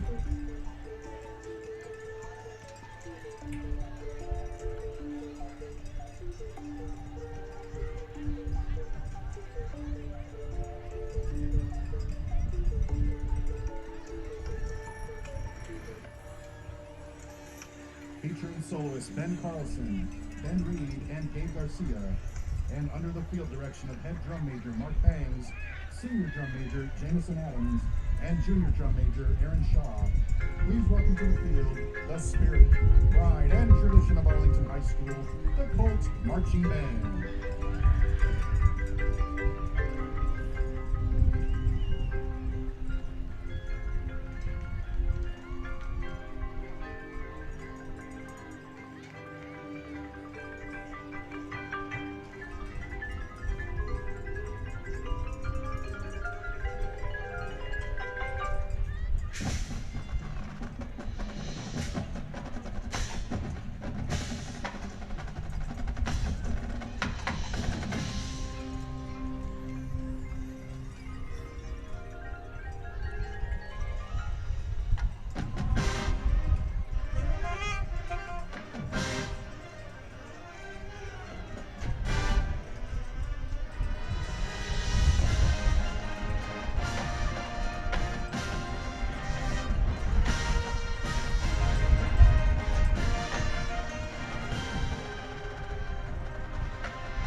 director of bands is Nathan Buren. Assistant directors are Brian Lowe, Nathan Hervey, Carlos Porteo, and Alexis Bundy. We'd like to extend a special thanks to the Director of Fine Arts, Dr. Christopher Anderson, and the Principal of Arlington High School, Mrs. Stacy Humbles, for their continued support. This is the voice of the Colt Band reminding you how sweet it is to be in Colt country.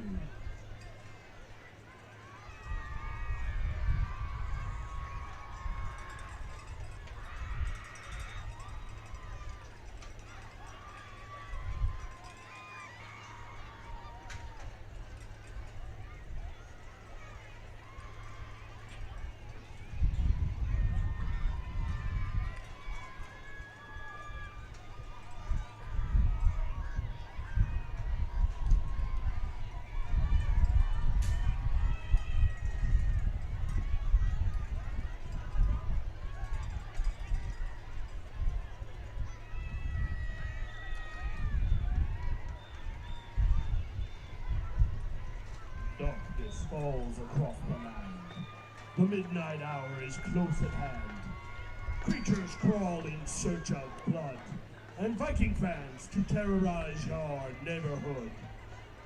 The award-winning Living Dead, Lamar Vikings, under the direction of Madison Ullman and Carolina Bucio. Your zombie queens are led by Lieutenant Paulina Sacero, Lieutenant Unique Ramirez, First Lieutenant Paola Sacero, and your frightening captain, Leandro Walker. Your social officers are Head Social Natalia Lara, Ayomode Ogumbabe, London Davis, and Callie Roberts.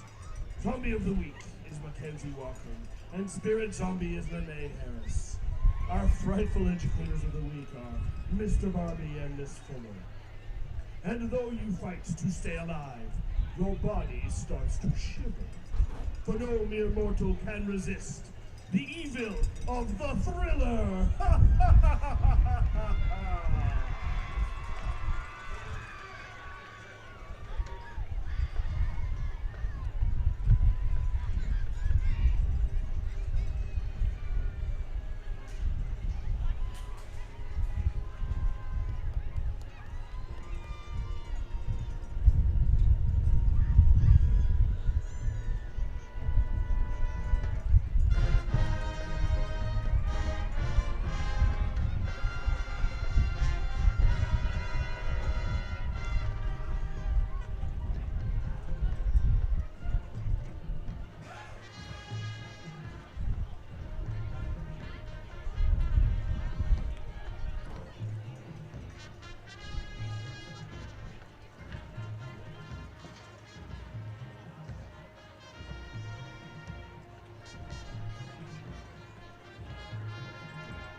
Tonight, the Lamar Band brings you highlights from their 2025 competition production, Prismatique.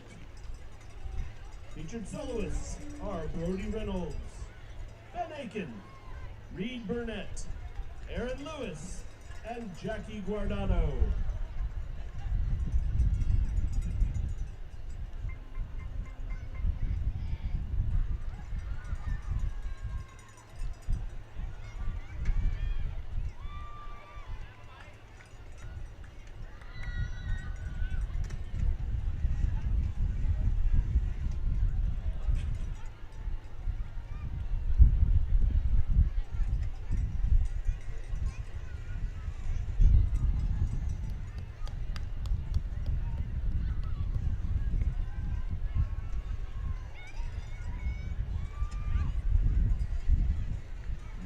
Ladies and gentlemen, Lamar High School is proud to present for your halftime entertainment, under the direction of drum majors Judah Bass, Kendall Davis, and Logan Ragland, the Pride of Lamar, the Viking Marching Band.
As the band continues to play, we'll go ahead and take it into the halftime show presented by our friends at Taqueria Taco Express. They can solve any Mexican food craving with 5 convenient locations and a 6th one opening soon. Actually, I think they're about to have a 7th one opening over at Collins and Arkansas, so that reader may be old. 7 locations opening soon in the Arlington area. So be sure to visit them on Taco Tuesday for their taco special with 5 tacos and a large agua fresca for just $10. You can order online to collect points for free food, so visit TaqueriaTacoExpress.com for more information and locations. Alongside John Nelson, I'm Zach Arnold, bringing you this District 8-6A action. And John, we're taking a look at the stats presented by Dallas Morning News, and it is surprising that this score is only 21-0. The total yards for Lamar seems to indicate that this score should be a lot higher than it already is. And the Vikings have been penalized 5 times. They have more penalty yardage than they have net yards. All their yards are on the ground, 44 yards rushing for the Vikings, and that's it for total yards in the first half. Shaw, an unfortunate 0 for 7, not been able to connect with Camille Pruitt so far this evening, kind of making their offense one-dimensional. And aside from the 48-yard run by Thomas that didn't even result in any points, Lamar has been stymied offensively. 6 penalties for 60 yards, as you said, 44 total yards. So their net right now is at a -16. On the other side of the field, though, Ethan Alvarez is making the most of his opportunity in this start tonight. 4 for 6 through the air, so taking care of the ball on the ground, but making the completions when necessary. Good for 118 yards, 2 touchdown passes, and has a 4-yard touchdown run. Arlington getting 3 scores on their first 4 possessions. They capped off a 70-yard drive to begin tonight's scoring as Kason Brown hauls in a 12-yard pass, 9:43 left in the first quarter. 7-0 Colts. On their next possession, Alvarez scampers in from 4 yards out, 14-0. Arlington recovers an onside kick, but the ball goes over on downs. And then in possession number 4, a 58-yard pass to a wide-open Max Revere makes it 21-0. The Colts making the most. You couldn't dream of a better start than Arlington had here in the first quarter. And the way that the defense is playing, regardless of Lamar getting the ball to start the second half, right now the trajectory is we're expecting maybe a 3-and-out or a punt or a turnover on downs of some sorts, because that's just the way that this defense has been playing. We've been calling starters' names all night. Samaje Davis, Troy McDaniel, Troy Gaston, Cam Gray. So many players on the Arlington defense just making play after play, tackle for loss after tackle for loss, keeping Shaw, who has 1,600 pass yards on the season, to 0 in the first half is very impressive. And 0 turnovers. I mean, you really have to be impressed. 14 first downs, 3 penalties, and the Colts did not turn it over once. It's as good of a first half as you could hope for if you're an Arlington fan. If you're Lamar, what kind of halftime adjustments are you trying to make here, John? I would try to get Pruitt more involved, but he's been bottled up as a wide receiver. The quarterback, Shaw, has been a marked man, unable to get on track. Steady the course, for the Vikings.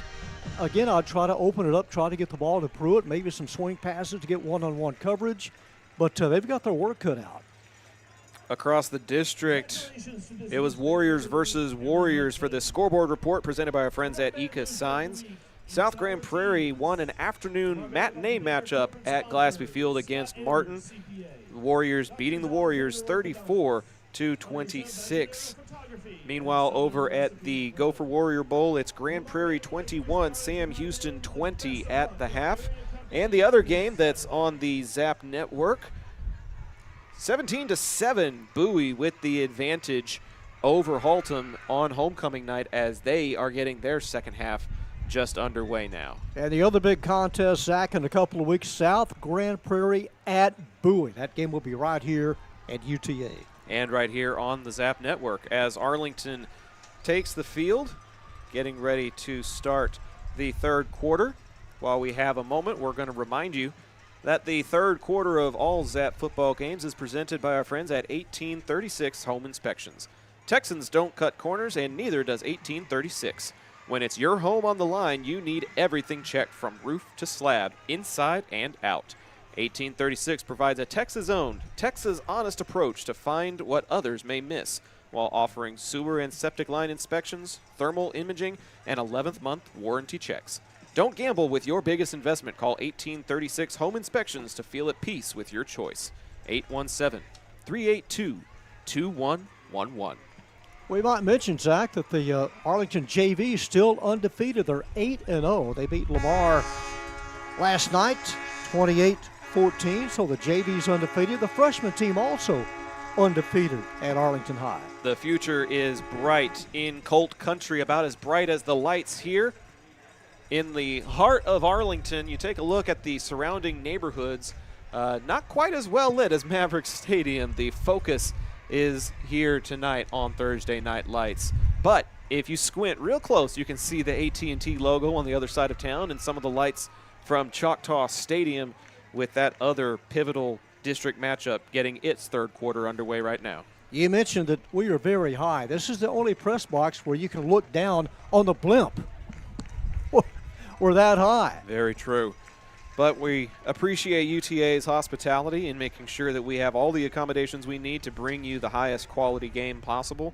John, there have been games where we've been in the grandstands calling football games. Old Birdville Stadium does not have very much in the way of visiting accommodations, and our game at Haltom last year we had to call from the grandstands. So we will take the positives where we can find them and choose to wear binoculars and zoom in on our camera so that we have the vantage point that we do. They weren't wooden bleachers, were they? They made the improvement? I wasn't on the call for that particular game. I had a different call that night, but Tim Costello and Jot Holly were real troopers in that ball game in getting that one off the ground. So it's always interesting when you have new venues to play in. That was our first time at Old Birdville Stadium. They still play on real grass out there to try to give themselves a little bit of a home field advantage. But they're playing in the confines of Choctaw, where Bowie is very, very comfortable and familiar. And so it's definitely in the Volunteers' favor right now as they lead by 10, and I think they have the ball to start the second half. That they do. Pierce Ling has it teed up at the 40-yard line. Camille Pruitt back deep. This is a hanger. And caught on the run at the 20, going sideways 25. Finds a crease at the 30 and able to carry it out to about the 33-yard line. So a nice return and good field position for the Vikes to start the second half. Tyrone Thomas starting running back and also taking some reps on special teams. He rattled off the big run that gave Lamar a 1st and goal, and the Vikings came up empty thanks to the stingy Colt defense. All right, we'll see what they have in the Billy Skinner playbook here to get back in this game down 21-0. Jaden Shaw and Tyrone Thomas in the backfield. 2 receivers to the short side, man in motion on 1st and 10 at the 33. Thomas trying to bounce it to the outside, breaks a tackle, and is tripped up at the 37. Gaston in on the stop, as we have called many times tonight, able to get the open field tackle to prevent Thomas from getting extra yardage.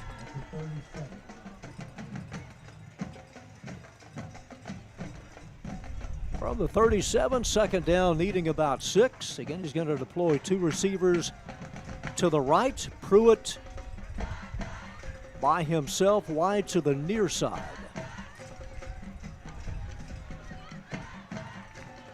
On second down, Pruitt in motion, crosses in front of Shaw, takes a snap from center, rolls out, throws. It is tipped, intended at the 45. He had 2 receivers, Zach, right in the same area at the 45. And the unfortunate streak continues. Shaw off to an 0 for 8 start in this ball game, yet to record a completion. He has worn the collar, 0 for 8, and facing a 3rd and 6 here.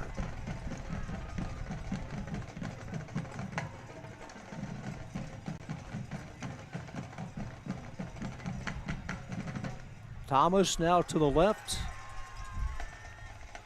As Shaw will throw, it is caught and dropped at the 42. A little bit but high, but Richmond, it's a ball you got to catch.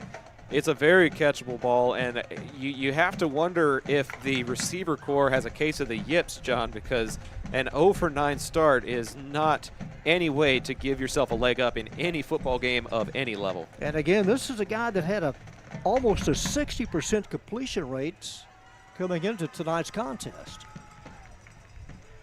But it's all for naught. The Vikings in punt formation. Max Revere for the Colts, standing back at his own 30. And Revere with a hip-high catch at the 35-40. Goes to the outside, crosses midfield, 40. Revere 35-30. Revere down the sidelines and a huge return as he is taken hard out of bounds at about the 20. John, if I'm Coach Peach, I'm going for the jugular right here. No running play. We're going for the end zone right here.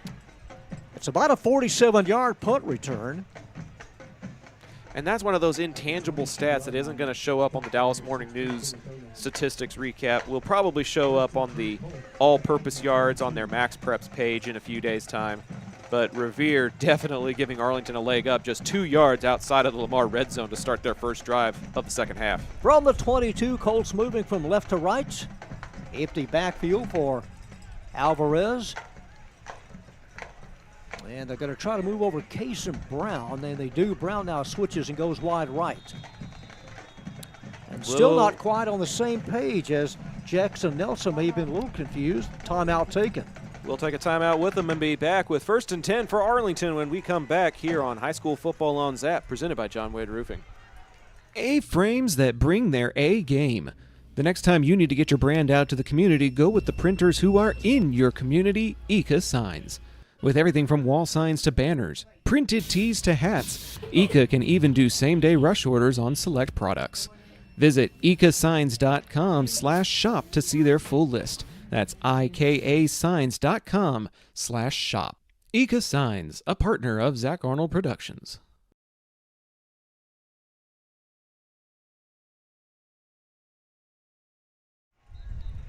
Arlington taking its first of 3 allotted timeouts. Not quite set to go following the punt return. As they have it at the Viking 22, leading 21-0. Colts shut out Marcus 7-0. They were awarded that 7-0 win on that rain delay back on September the 5th. From the 22 of Lamar, Burton in motion. Alvarez throws to the end zone, trying to end, intercepted, cutting in front of number 7, William Nelson. And the interception for the Vikings as they try to carry it out. And they stepped out of bounds. Couldn't tell. It's Viking football on the interception. Let's see where they mark it. Credit to, I believe, number 13, Mariko Harris on the pick. And that's the first turnover of the game for either team. There was a lot of bumping at the 1-yard line there, but the referees don't call it. And it will be first down for the Vikings. Mauricio Harris is a safety, a senior. So the Colts have it, and they give it right back to the Vikings at the 20. See if the Vikings can capitalize and take advantage of the first turnover up the middle, and a gain of 5. Nice tackle by Troy McDaniel on Thomas. Tyrone Thomas, the ball carrier, stopped by number 9. 2nd and 5. 5-yard gain, 2nd and 5 for the Vikings at their own 25.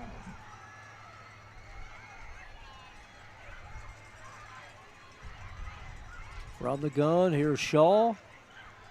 He will hand it off. That's Thomas. Scoots 35-40. Thomas tripped up at the 42. First down, Vikings.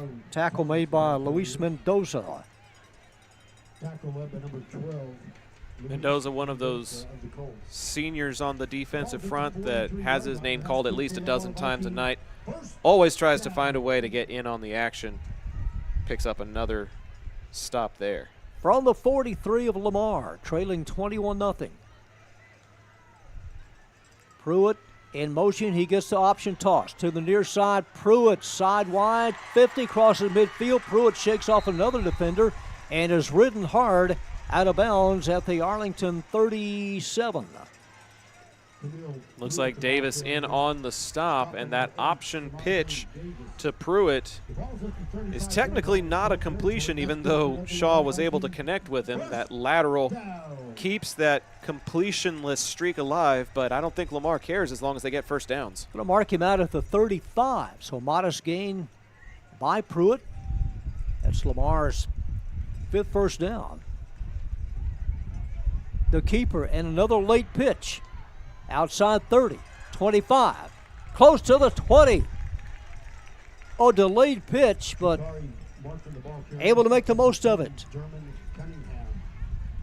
Some hard pursuit there by Samaje Davis. Just in on the stop on the near side, now chasing and in on the stop on the far side. Probably saved a touchdown with that push, but landed on the track here at Maverick Stadium with all the momentum that carried him out of bounds. That was Jakari Martin, the junior wide receiver. 1st and 10 Vikes from the Arlington 21. Pruitt in motion. And Thomas spun around and is twisted down at about the 18. Modest pickup that puts them inside the red zone, though. Last time they were here, they came up empty on 4th and goal.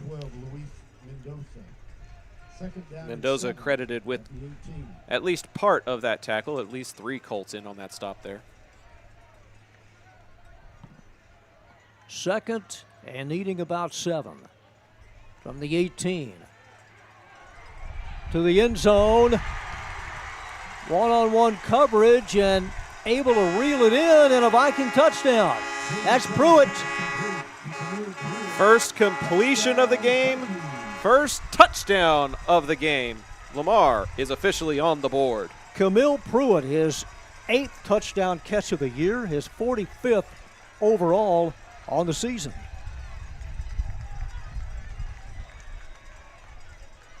And for Shaw, touchdown toss number 14. So the Vikings on the board is 21-6. And the referee getting in position, not quite set. Now he scoots over near the 10-yard line. 4-3. They're not going to get this off in time. Well, they're a man short. Unable to get in is Gully on the offensive line. They had 10 on the field, and Gully was late getting on. So that'll scoot him back 5 yards. Jacob Etor is the kicker. A.J. Thompson, who is the punter, is the holder. He's a left-footed kicker. Extra point coming from 25 yards out now.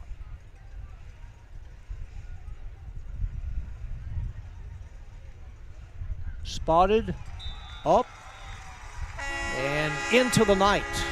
And the Vikings trimming the lead now to 21-7. Still a lot of football left to play. Stick around for more high school football on Zap, presented by John Wade Roofing after this. John Wade Roofing is celebrating 40 years serving the Arlington area. John Sr. played for Colt football and was the team MVP in '76. He went on to play for TCU, earning all conference honors. The family has a Colt legacy that spans generations and wants to help your family's roofing needs, plus gutters, painting, solar, and more. For more information, go to johnwaderoofing.com. Are you a small business owner looking for reliable insurance coverage? Or perhaps you're navigating the complexities of Medicare? Look no further. Chapman Cornelius Insurance Services is a family-owned, independent insurance agency with over 50 years of experience with tailored insurance solutions for small businesses and their owners. Whether you need home and auto, business insurance, or individual or group medical, Chapman Cornelius has knowledgeable agents who will help you select just what you need. Call April Chapman or Jason Ott at 817-265-3346. Longest scoring drive of the night so far as the Vikings march 80 yards. And it's now 21-7. So Lamar kicking off here. Deep for the Colts, number 2, Burton, number 22, Revere. Burton and Revere back deep awaiting the kickoff. Over the shoulder, and Revere and Burton both get away from it as it will come out to the 20. So the second possession for the Colts, their first possession resulted in a Alvarez interception as the Vikings able to cash in on it and go 80 yards.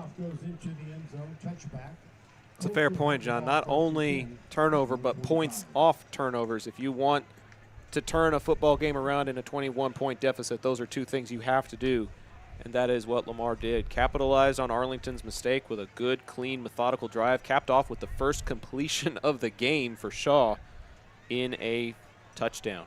Yeah, you win the turnover battle, more than likely you'll come out a winner.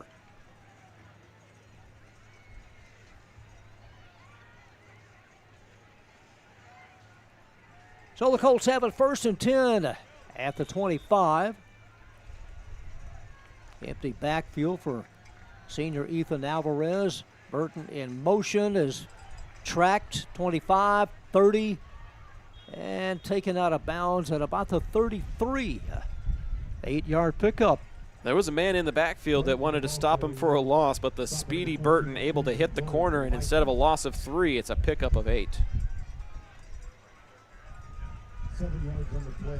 So second and short. At the 32.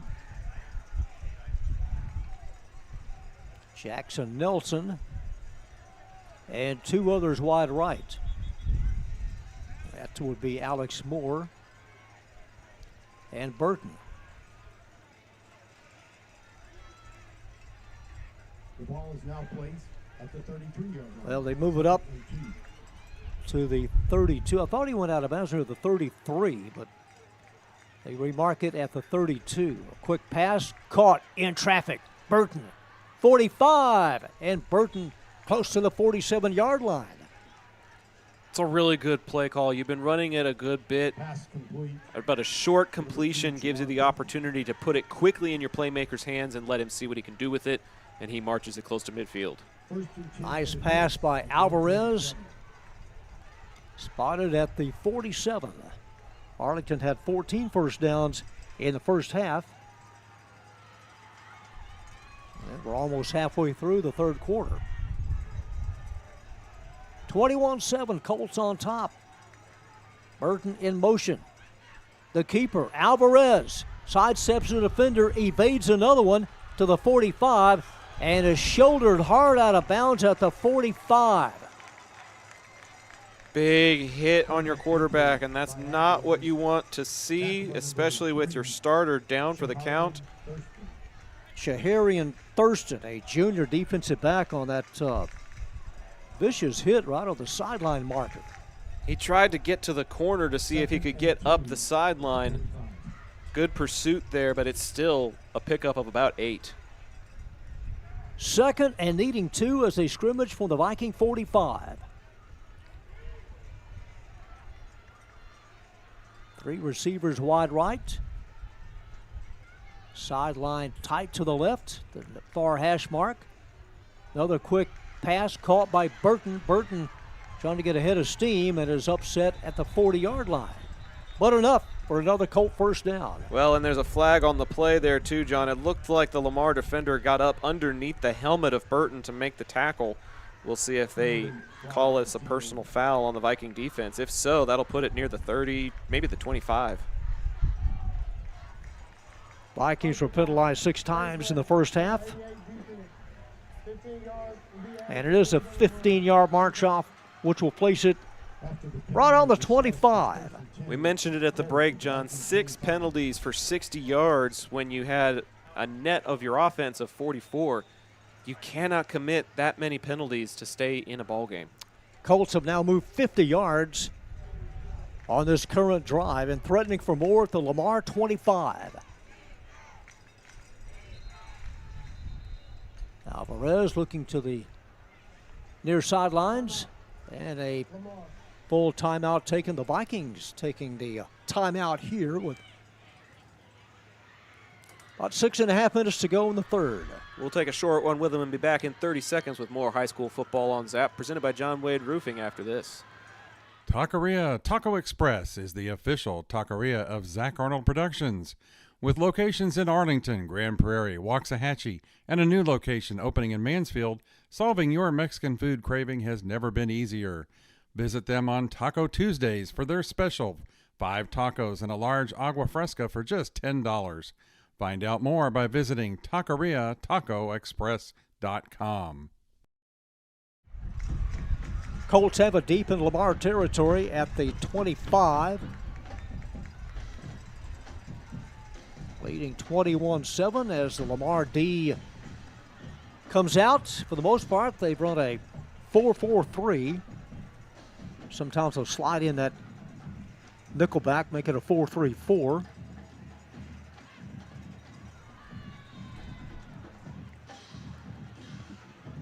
First and 10 from the 25. Now Revere alongside Alvarez in the backfield. It's Revere And Revere taken down by a shipload of Vikings right at the line of scrimmage. Revere, the ball carrier, stopped by multiple Vikings. You're a braver man than I am, John. That's not a word I would say on a broadcast. Second down and 10 at the 25. That was a Viking ship that set sail There we go. off of Lamar Boulevard this morning.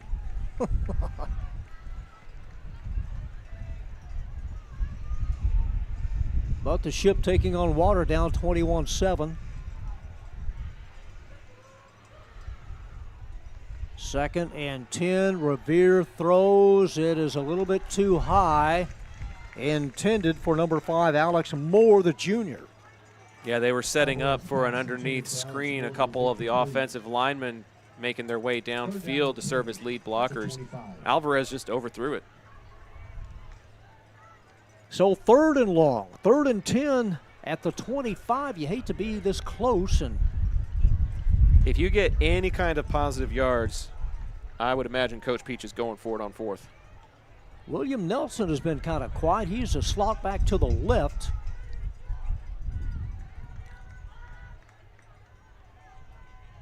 On 3rd down, Alvarez, Burton in motion. Alvarez looking for Burton, and he's bottled up. He just throws it away, and will bring up 4th down.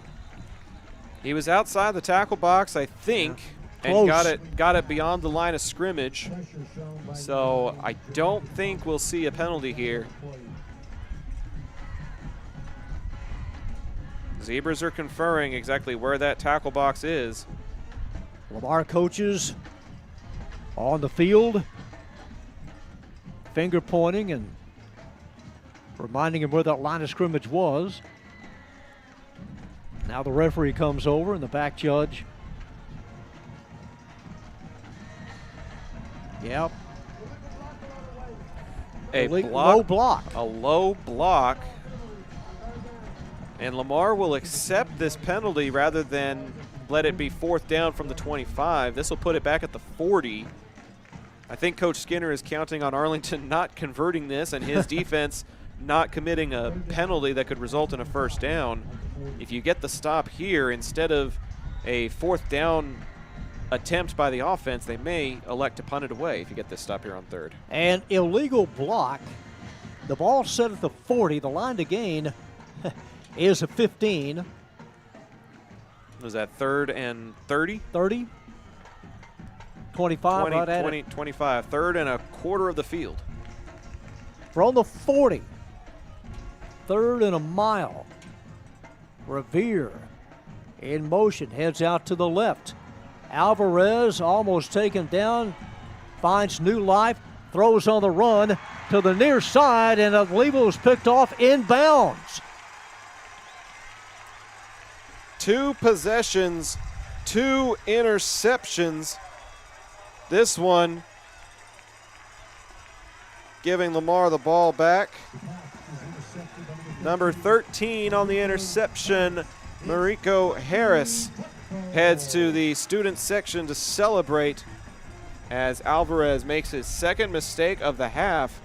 And John, if Lamar's able to do something with this drive, we've got a whole new ball game. 2 interceptions, 3rd possession upcoming for the Vikings. And they'll place it inside the 25, right at the 22.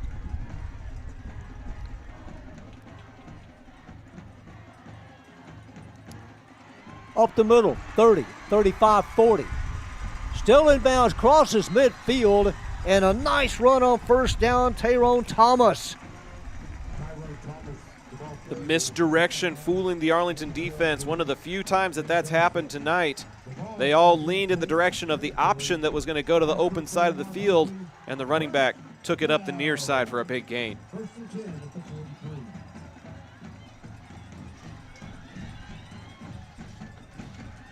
34 yards on the run. Thomas cuts it back, runs to daylight, and is piled up at about the 37. That little jump cut and cut it back towards the middle. And a nice run by Thomas. Dermon Cunningham finally bringing him to the ground, coming up from that safety position. Vikings have punted, they have scored, and now on the march here in quarter number 3 as we move inside of 5 minutes. From the 38, Jaden Shaw, Pruitt in motion. Shaw will hand it off, and he's a marked man. Still moving forward, though, to the 34.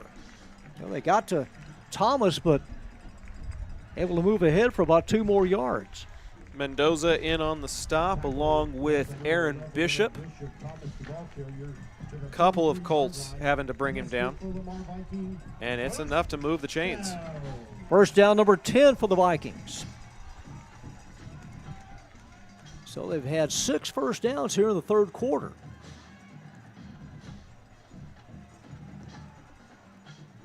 Around the 32, Pruitt has it cocked, throws wide open, 15, 10, 5 to the end zone.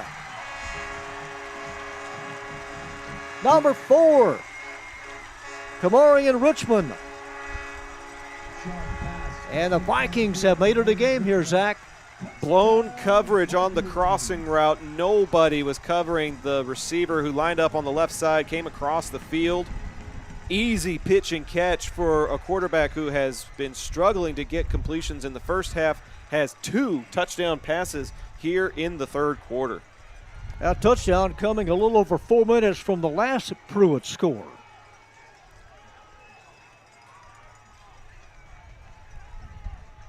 Jacob Viator try to tack on point number 14. And a slide hold up.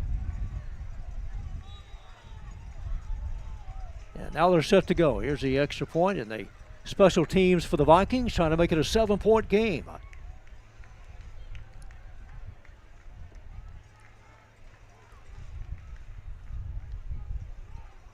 Holder has it down, it's on the tee, and the extra point is on the board, and the Vikings now make it a 21-14 game here in the third quarter. 4:10 left to play here in the third. Stick around, it's just getting interesting here on the Zap Network, presented by John Wade Roofing.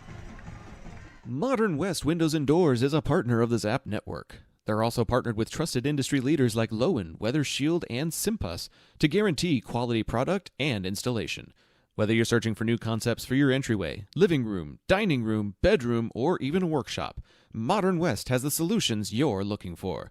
Visit the showroom at 1211 6th Avenue in Fort Worth or visit modernwestwindows.com. Need a cleanup that's easier than finding your seat on game day? Trinity Logistics Services has you covered. Whether it's your home or your business, Trinity will drop off and pick up the dumpster, no hassle, no mess. Founded by Arlington's own Chet Soto, class of 97, Trinity Logistics Services is proud to serve their hometown.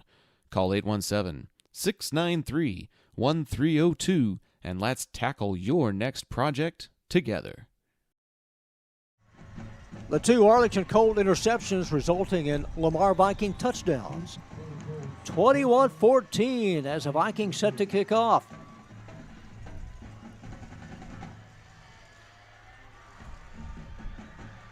James Udamati boots it away. And Revere has it at the 4. Breaks to the outside, 15, 20, 25, 30. Revere close to the 35. Lamar player losing his helmet on the play as they tried to catch up with the speedy 22. And Revere gives Arlington decent field position to start their next drive. But John, 2 turnovers in this third quarter, resulting in 2 Lamar scores. All of a sudden, momentum is with the Lamar defense. Ball spotted at the 38. So a nice return by Max Revere. Possession number 3 for the Colts here in the third quarter. Vikings showing a 4-man front as Alvarez takes a snap. He'll hand it off straight ahead. And Revere ridden down at the 41. Number 38 on the stop. That's Deshaun Robinson, junior linebacker. John, across town, over on the other game on the Zap Network, it's Bowie 30, Haltom 13 in the third quarter. So the Volunteers in quest of another district win from the 41. Reverse coming this way, number 4, that's Kason Brown. And Brown tracked down about a yard short. I'll mark him down at the 46. About a yard and a half short. All that misdirection just to bring up third down and short. Right now, the Viking defense is not letting very much get past them, staying in front of the ball and the player. Revere bumped back. Stoned, no gain at all. And Arlington is sending out their punting unit, John. They want to play field position. Lamar with a big stop. They'll get it back with a chance to tie it here in the third quarter. Pierce Ling in punt formation for the Colts. Nobody back deep for Lamar. There's nobody back. And now some readjusting. Coach Peach has a history of doing a fake. They need about 2 yards in punt formation. It is a punt. It hits at the 25 and goes backwards, and they mark off the angle. Outside the 30, going to place that at the 35. 65 yards to a tie. We'll see if they can do it when we come back. Las albercas en Texas necesitan servicios durante todo el año. Rummy Pools brinda servicios de calidad, incluyendo limpieza, mantenimiento y reparaciones. Llama al número 469-951-0107 para una consulta gratuita y pregunta por Roberto. Rummy Pools, haremos que te enamores de tu alberca de nuevo. Fourth possession upcoming for the Lamar Vikings. And now the officiating crew gathered at the 35-yard line. Couldn't tell if there's a late flag or what they're trying to sort out. But Lamar will have it as Arlington brings on their defensive unit.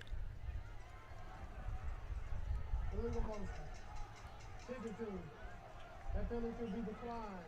First down, Arlington. Lamar. So a penalty decline. Was it motion on the kicking team? I believe so. Yeah, motion on the Colts. The Vikings decline it as they set up shop at their own 35.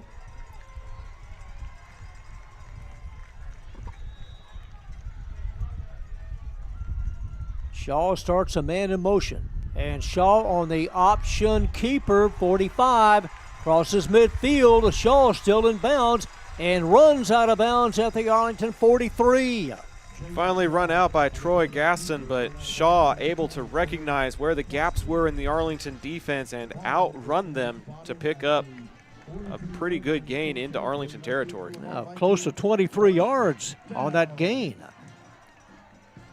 From the 42, trailing 21-14. First man through, Thomas. And Thomas taken down at the 36. Good patient run there by Thomas. The blocks weren't quite set yet. Did a little stutter step to wait for the crease and then was able to attack it to pick up 8. Clock moving inside of 2 minutes. 2 Viking touchdowns have put them back in this game here in the third quarter. Camille Pruitt's one of 2 receivers wide to the near side. From the Colt 36.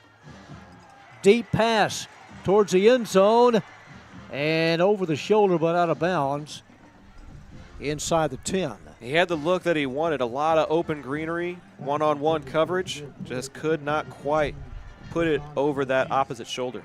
We talked about trying to get Pruitt more involved here in the second half, and he's already caught 1 touchdown pass, and the receiver on that to misconnection.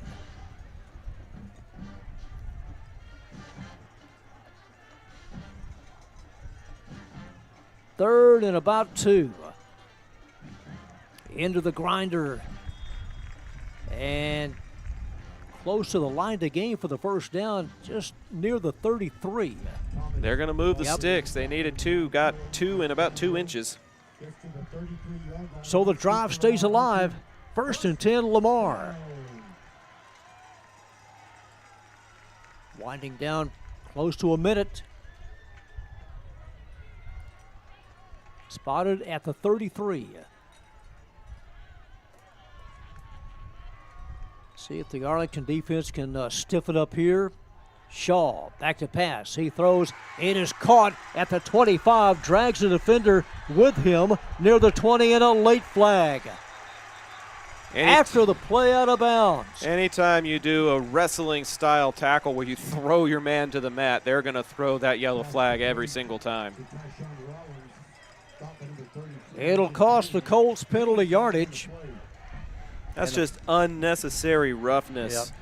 You don't need to throw him to the ground, especially when he's out of bounds. A.J. Payne with a mental mistake there that's going to put it even deeper into Colt territory. Less than a minute to go in the 3rd. It's been all Lamar, and they're on the verge of tying this thing up. Half the distance. Places it right on the 10. It's 1st and goal. 40 seconds to go in the 3rd.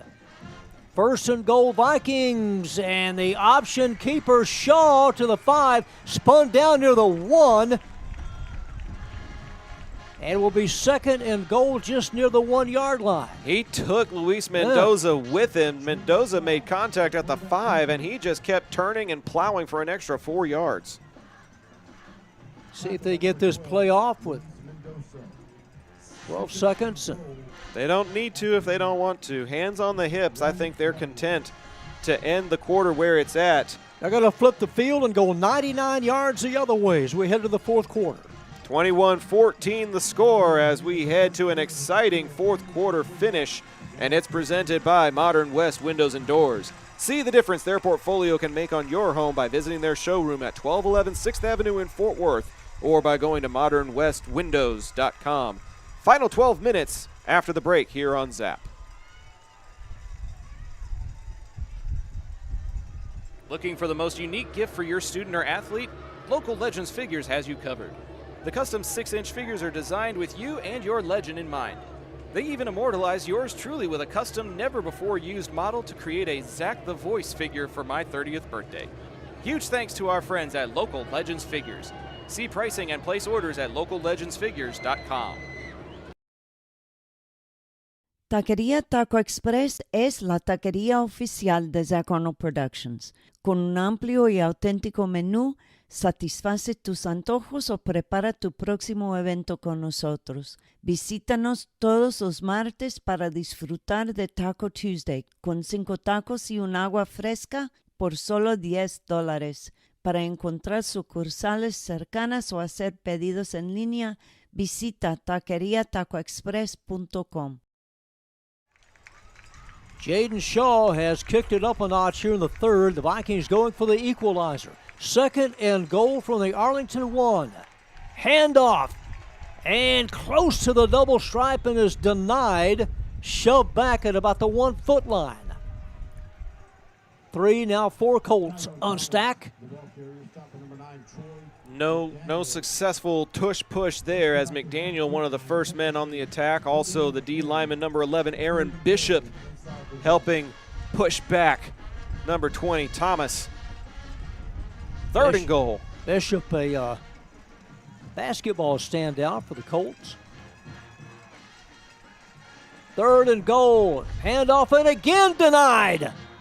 What a hit applied by Hayden Bostic back at the 2-yard line, and it's 4th and goal. What a stand. Bishop just knifed through, shot out of a cannon, the senior. 44 Bostic with the defensive play of the game to force a 4th and goal. Let's see, they spotted at the 2, so he lost a yard and then some. Colts take a timeout. Big fourth down when we come back here on Zap. Don't go away. John Wade Roofing has been serving the Arlington area since 1982, but the Wade legacy runs much deeper in the city of Arlington. A pioneer family that has had roots going back decades, John Wade and Company saw relatives attend the Cooper Street Arlington High campus and has had members play in Colt athletics for decades, and they're looking forward to serving this community for decades to come. Find out more at johnwaderoofing.com. Arlington defense huddled up on the far sidelines there. Fourth down and goal. John, what are you drawing up if you're Lamar? Well, they've stuffed the last two running backs, and you got to think maybe Shaw and maybe an option toss or an option keeper. Nothing has been gained up the middle of the last two handoffs. But you got to think Shaw holds the key here, especially if he goes from the shotgun. And why would he not? They're going to bring in, let's see, Tyshawn Rollins is on, and also number 15 heads out, Jakari Martin. Fourth and goal from the 2.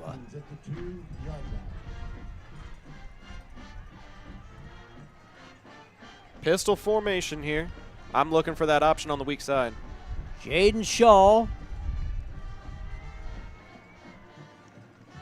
Thomas lines up behind him. Here we go, fourth and goal from the Arlington 2.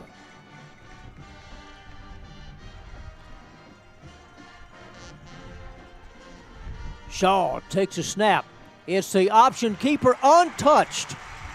You had to think, Zach, that he was in the mix, and he was. A 2-yard race to the end zone. There's a man in motion where he could have done a jet sweep handoff if they had the corner. If they had a hole up the middle, he could have optioned the handoff up the middle. Or he could pull and split the difference, and that's exactly what he does. And we're an extra point away from tying this thing up. 21-20. Yeah, number 30, Jacob Viator. We'll try to make it a tie game at 21. Spotted, up, and the extra point is good, and the Vikings have roared back 21 unanswered points. We got a brand new ball game with 10:48 to go. Copy the link, hit that share button. Thursday Night Lights just got a lot more interesting here on the Zap Network. We'll be right back. Navigating Medicare options isn't easy. Hi, I'm Patsy Arnold, and when the time came to navigate my options, I went to Chapman Cornelius. They helped me find the best plan for my needs, quoted me life insurance options, and guided me in making my decisions every step of the way. They want to do the same for you, so give them a call at 817-265-3346 or visit chapman-cornelius.com. If you're like me and need printed materials to get your brand out there to the community, then you need Eka Signs. Conveniently located in central Arlington, Eka features a wide selection of shirts, hats, banners, yard signs, acrylics, magnets for your car, magnets for your fridge, tumblers, A-frames, and more. Call Eka at 817-617-2229 for more information and tell them Zap sent you. The Vikings scoring drives here in the second half, 80-77, and they just capped off a 65-yard march. It has wiped the slate clean as we have a brand new ball game at 21 all. Max Revere on the kickoff return breaks the tackle, still in bounds, and is head-butted out of bounds hard at about the 26. And a little bit of chatter between Revere and number 12, who was shoved away. That's Justin Magruder. That's a few extra words as he took Revere out of bounds. Stopped by number 19, Tyshawn Rollins. It'll be first and 10. So it'll be up to the Arlington offense that was electric in the first half and has been rather anemic in the second half. Zach Naharo, the defensive coordinator, has stepped it up in the second half for Lamar. forcing two turnovers and getting 2 scores out of it. From the 27. Fourth possession here in the second half for the Colts. Here's a sweep.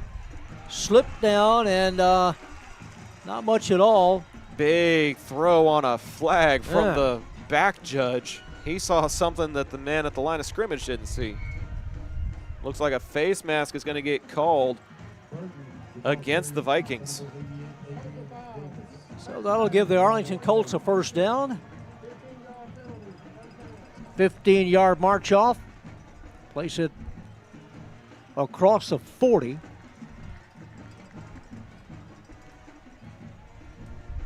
$21 all.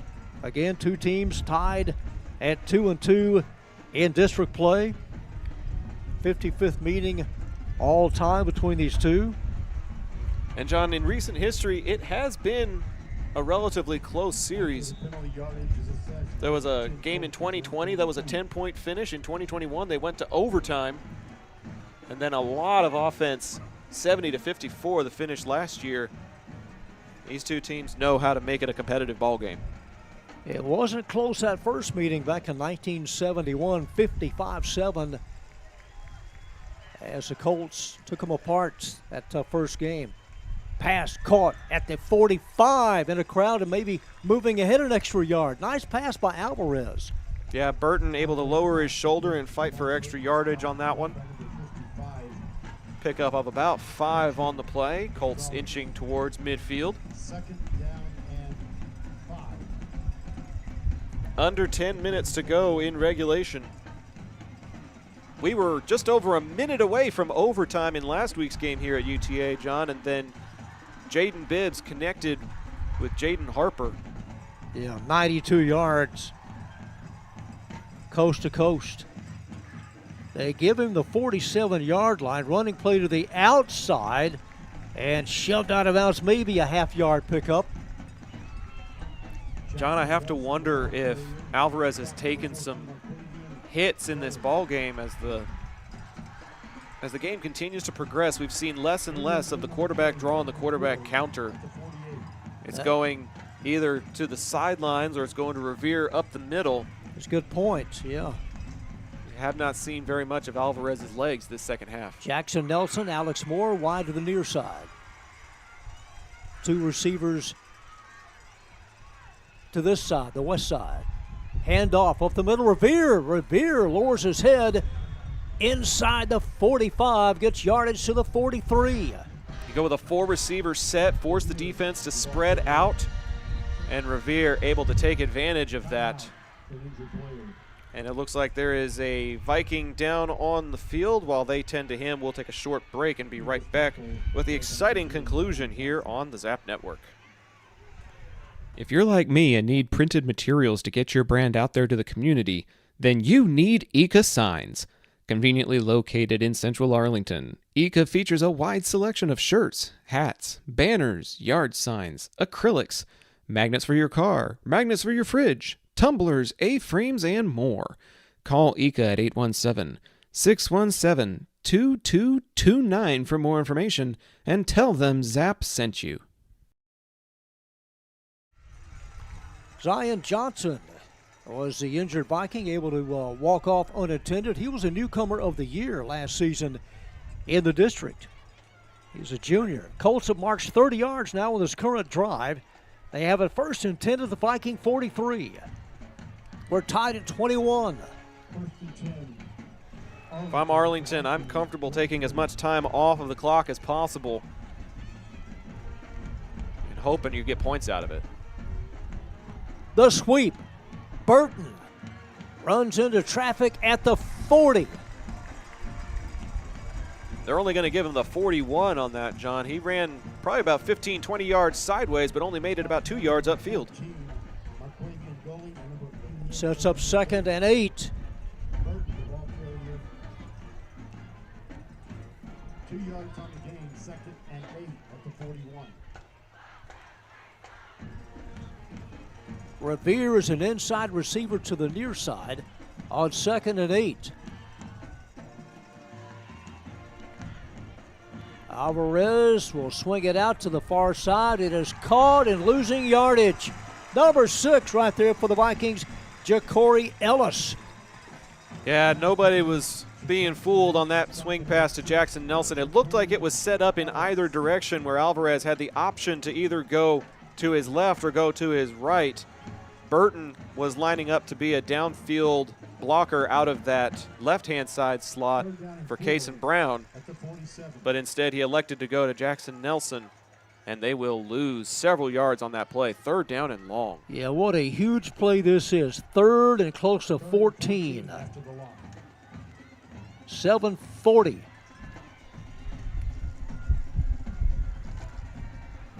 Empty backfield. Alvarez, he will run. Alvarez looking for yardage and blockers. It's not there. And stacked up at the 39.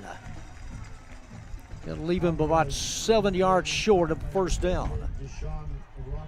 And it looks like the offense is staying out for the time being. I don't see the punt unit on yet. Pierceling has his helmet on. He's ready to go, but it looks like the offense is going to stay out. They need to get to the 33. 7 minutes to go in regulation. They need 6 yards for a 1st down. Game tied at 21 from the Viking 39. Alvarez, the senior, drops back, throws an out pass. It is intercepted at the 35. Crossing midfield, and the Vikings with another pickoff. Ja'Cory Ellis.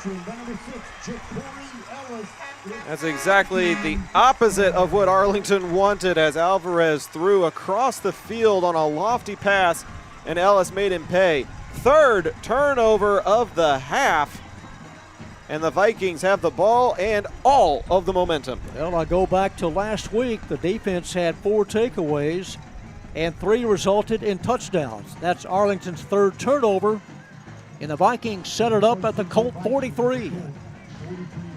That kind of pass, though, Zach, you got to have a John Elway arm. I mean, you got to throw a missile.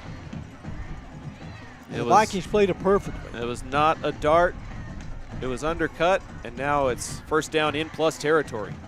From the 43, Shaw, option keeper, and chased out of bounds at the 39. Run out of bounds by A.J. Payne, the junior. That open part of the field is an area that Lamar likes to attack, John. They feel like they've got the weapons and the skill position players that can outrun an Arlington defense that has to be gassed at this point of the ball game. Yeah, they're running sideline to sideline and trying to get second breath here. From the 38.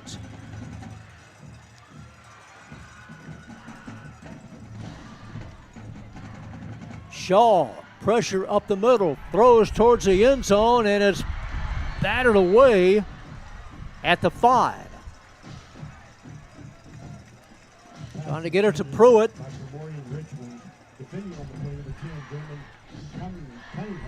21 unanswered points here in the second half for the Vikings.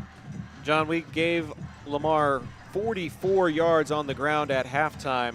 Dallas Morning News is now showing them at 290 on the ground. They have rushed for 246 against Arlington in this second half. At 44 at the break. Piling up the yardage here in the half. Shaw throws and knocked away by Arlington's Dermond Cunningham. Brings up 3rd down now.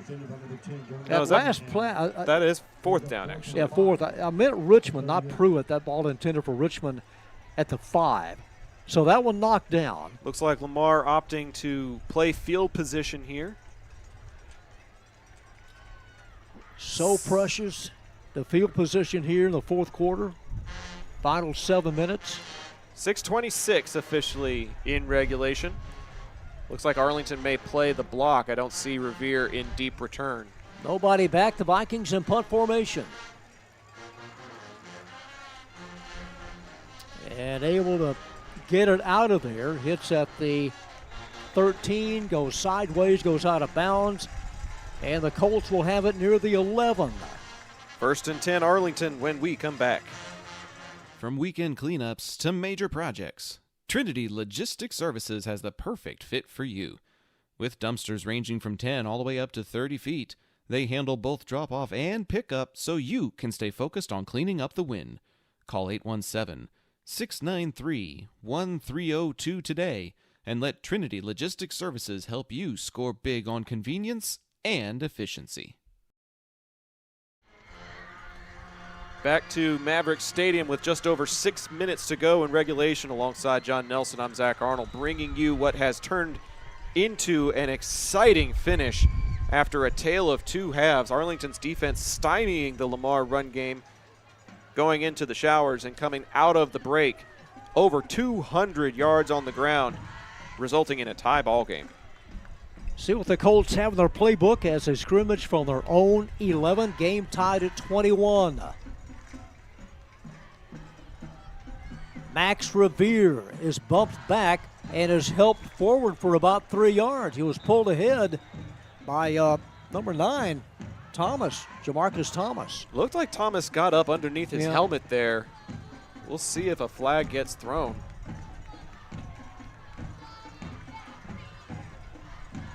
There is a marker down on the field, but the Colt offensive line is worried that it's going to be a holding call.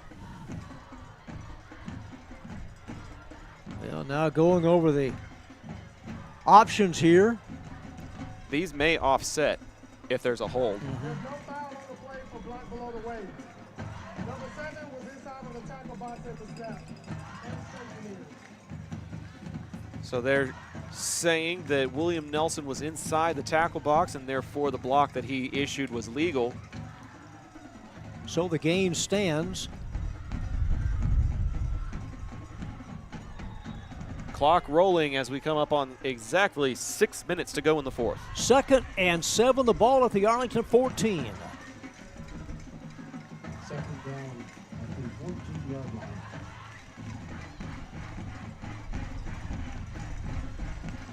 Burton in motion.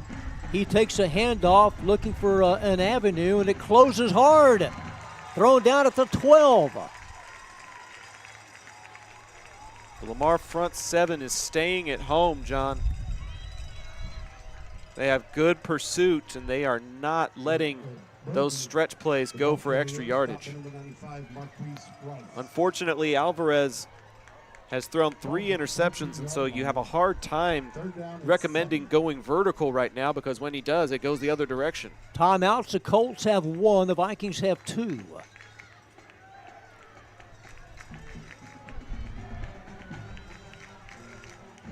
From the 14, 3rd and 7.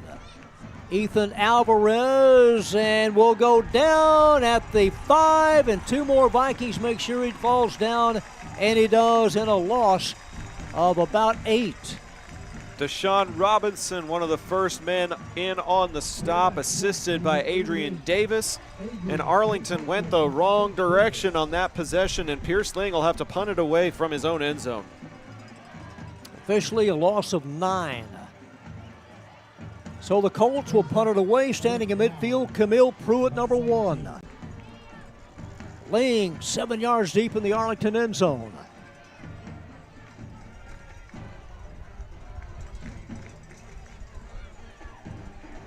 Arlington's second punt here in the half. Clears it out of there. And Pruitt gathers it in at the Arlington 45, heads towards the sideline, still in bounds, inside the 35 and close to the 30. 4:06 to go in the game. Lamar with a great opportunity to take the lead when we come back. Modern West Windows and Doors invites you to see the difference. Whether you need sliding doors, bay windows, or just need a more modern look, Modern West has options to fit both your style and budget. Stop by the showroom at 1211 6th Avenue in Fort Worth to see for yourself, or call 682-255-6094 for more information. The ball placed at the Arlington 28. Vikings with 2 timeouts. Unbalanced line. Handoff over right guard. Thomas able to move close to the 23. Troy Gaston in on the stop, but not before a pickup of 5 on the play. Thomas continuing to churn his legs for the Lamar offense. Second and needing 5. Inside of 4 minutes. From the Colt 23. Arlington now showing a 5-man front. The option keeper. And Shaw blasted down hard at the 21. Big third down here, just outside of field goal range. Points are at a premium, field positions at a premium. If I'm Coach Skinner, this may be 2-down territory. Jacob Viator's longest field goal this year, 34 yards. It's at the 21.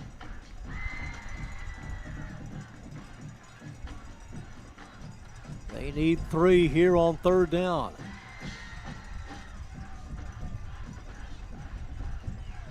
Third and 3.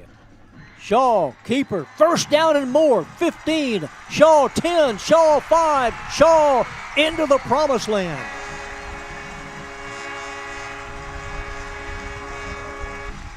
And the tie has been broken. They had minus net yardage at the half, John. This is a tale of 2 halves as I have ever seen. Coming back from down 3 scores with the Colts in complete control, offense, defense, and a special teams onside kick recovery. Everything is going Lamar's way here in the second half. Extra point is good, booted through by Jacob Viator, and the Lamar Vikings lead for the first time at 28-21. Stick around for the final 2:39. Can the Colts force overtime? We'll find out when we come back. Buying a vehicle can be overwhelming. That's why Yadi Pagan at Classic Chevrolet has created a guide to car buying to help ensure you make the right choice. Classic South has a great selection of pre-owned vehicles, and Yadi will put all his energy to make sure you get the best deal possible. Call 817-706-5679. Classic Chevrolet. Relax and enjoy the difference. Hey, this is John Wade Jr., Colt Football 97, class of 98. And the next time you have a roofing issue, be sure and call Arlington's favorite roofer, John Wade Roofing. Look us up on the internet at johnwaderoofing.com. Fans, regardless of the outcome of this ball game, stick around for the postgame show presented by our friends at John Wade Roofing. Stats from the Dallas Morning News, scores from around the district, and thoughts and analysis on this back and forth affair here at Maverick Stadium. A short 28-yard drive capped off by the Jaden Shaw 18-yard run. He ran it in earlier from 2. And a 28-21 Viking lead, having trailed 14-0, 21-0.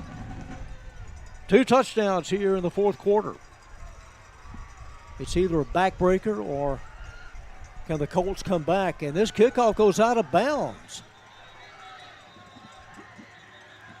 A lot of pushing and shoving between the 20 and the 40 as well. You can't tell me that these two teams don't want this, John. There is a lot of energy and emotion that's happening, not only on the field, but in between the plays as well. You've got to make sure to contain that so you don't get flagged for extracurriculars. Vikings want some of that Colt meat, leading by 7. You're right, Zach. It was truly a tale of 2 different halves. 3 interceptions in this second half. After 3 touchdowns by Alvarez in the first half. And a re-kick. Going to make him kick it off again. And again, I have to give credit to the defensive coaching staff led by Coach Najarro. Whatever adjustments they made at the break, they have been able to contain Alvarez and intercept him to give their offense a boost. Max Revere and Jamar Burton awaiting the kickoff. It'll now take place at the 35. Revere does have a kickoff return for a touchdown. Did it to start the game against South Grand Prairie. And this kick sailing out of bounds as well, or was it touched? I don't believe so, or they wouldn't have thrown the flag. Revere let it go, and maybe we'll back them up another 5 yards. So 2 kickoffs out of bounds, and Arlington, they have pretty good field position with just a modest return. Kick out of bounds. Number 46, Lamar. Another, see how this plays into another the equation. 5-yard penalty. And now the Upmen standing at their own 30.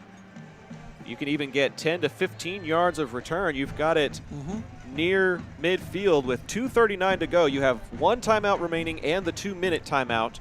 And you'll have to march between 50 to 60 yards in that time span to force overtime. James Udamati is the junior kicker. And now doing things from his own 30. See if he can keep it in bounds. It's a grounder. And scooped up at the 20. Revere. And Revere still moving close to the 40. They haven't blown the whistle. And the pile continues to move close to the 45. An extra 10 yards on the push. The Vikings are saying the ball came out.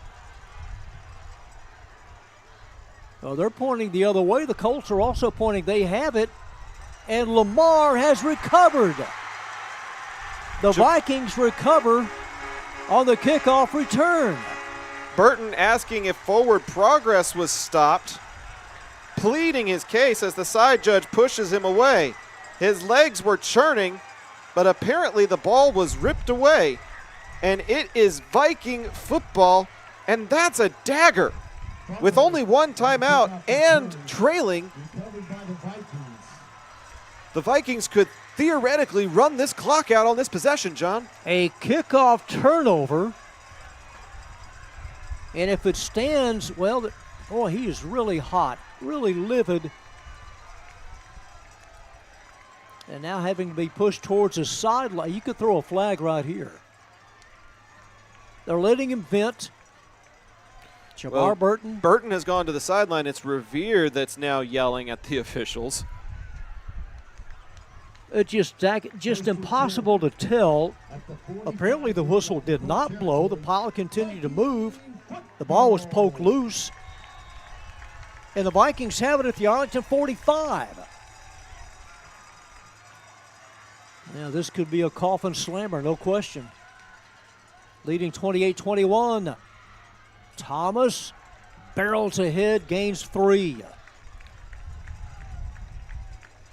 No timeout called by the Arlington coaching staff. 2:15 to go. It looks like they're going to let this go all the way to the 2-minute timeout. Colts have 1 timeout to utilize, and it will wind down with exactly 2 minutes to play. 28-21 Lamar. To the 2-minute break we go. Arlington with a costly 4th turnover that may send them to a 3rd district loss. We'll find out when we come back. Why, hello there, ladies and gentlemen. If you want to hear Zach talk about things beyond the realm of sport, catch him with me, Ben Hart, on the Intergalactic Peace Coalition podcast. New episodes drop monthly featuring news, reviews, discussions, and tangents on all our favorite franchises, including Marvel, DC, Star Trek, Star Wars, Stranger Things, Harry Potter, Jurassic Park, Dune, Godzilla, Firefly, Pixar, Doctor Who, Indiana Jones, The Last of Us, James Bond, House of the Dragon, Ghostbusters. I think you get the picture. Find the Intergalactic Peace Coalition at ipcpodcast.podbean.com or download via your favorite podcast app. Well, Zach, if you remember last year, it was a senior named Kelton Barney that ran roughshod, gained 294 yards against the Arlington defense in that 51-54 win. Tonight in the second half, it's the legs of Jaden Shaw. I would say the legs and the leadership, John. He has orchestrated this comeback and deserves all the credit. From the 42, and Colts trying to rip that ball out of the arms of the ball carrier at the 38, but is able to hold on to a two-handed style. No timeout called. Arlington has one to give, and the clock continues to roll. We're coming up on a minute and a half on this third down, John. It's third and needing about a yard and a half. 17 on the play clock, 128 on the game clock. Coach Skinner's going to let this go all the way down for this 3rd and 2. Right now playing with house money, leading by 7. You got every advantage here. 3rd down, needing 2. And there is the stoppage with a minute 12.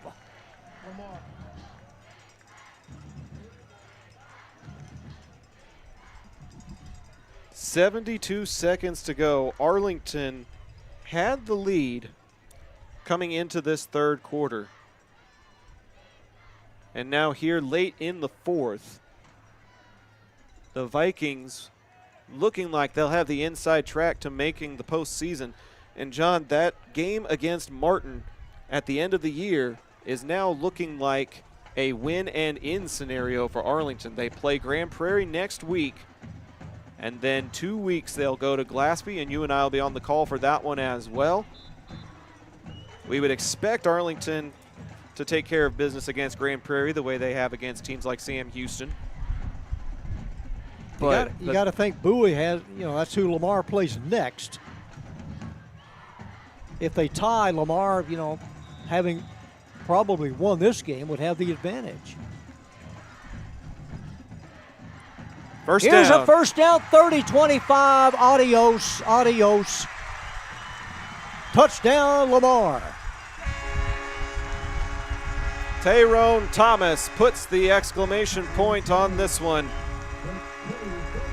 as what can only be described as a collapse of epic proportions crumbles in on Arlington here in this fourth quarter. Like playing cards on a shaky table that just all fell apart in the second half, and the Colt fans across the way beginning to exit. Lamar came in averaging 30. Trying to attack on point number 35. And a flag dropped.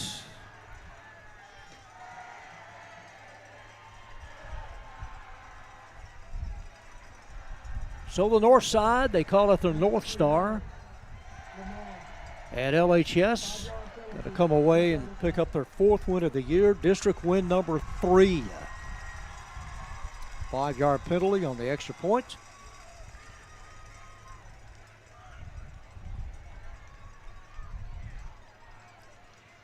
It was really promising at the break, Zach, on top 21-0. And all Vikings here in the second 24 minutes. Extra point is good. And Lamar's about to win for the 28th time in this series. We'll keep it here at Maverick Stadium as all of our bills on the commercial breaks have been paid. A reminder to stay tuned for the post-game show presented by John Wade Roofing. The game at Choctaw Stadium has gone final. We'll tell you the score of that one when we head to double zeros. This one going to give Lamar, as you said, John, their 3rd district win. And their first win at UTA this year. Again, the Vikings were the home team tonight. 21 points in the fourth quarter. I think the biggest stat that we'll take a look at when we show statistics from the Dallas Morning News, 4 turnovers committed by the Colts. You cannot win a football game when committing 4 turnovers. Well, it was a violent storm tonight, and the Colts were what was left after it passed. Nobody better than a Viking to weather a storm. That they did. They came out with a vengeance did what they wanted to, courtesy of Arlington turnovers, but you got to cash in on their turnovers, and they did. I mean, you go 80 yards and 77 on a couple of drives. Credit Lamar.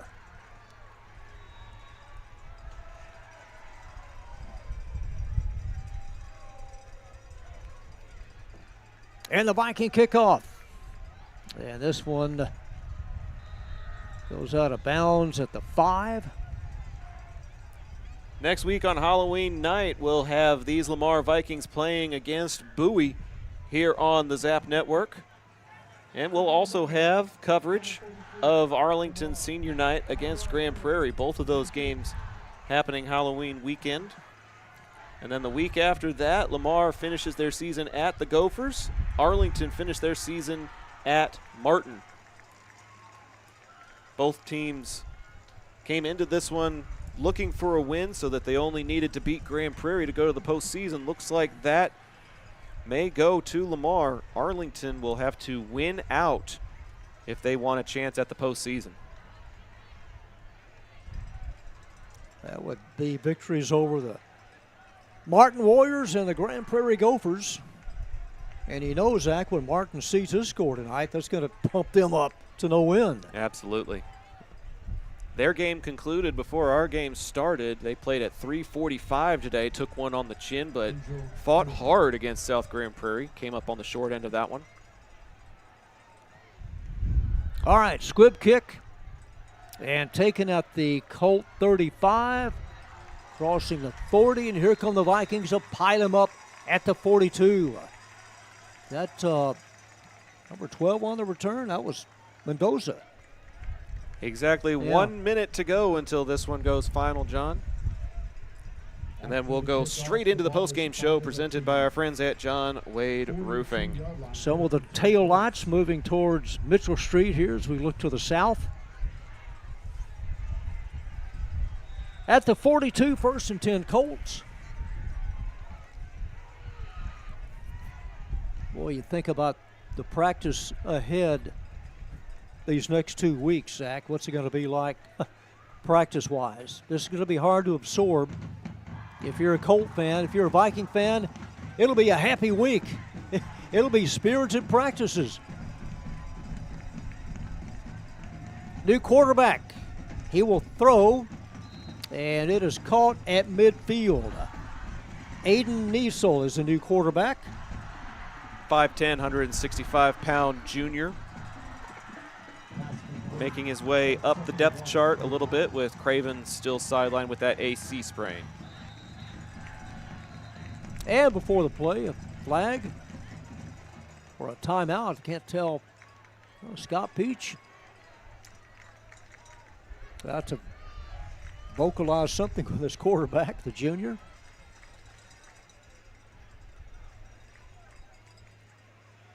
Penalty flag on the play. Yeah, there was a flag. Couldn't tell if it was after the play or during that catch and run. 38.8.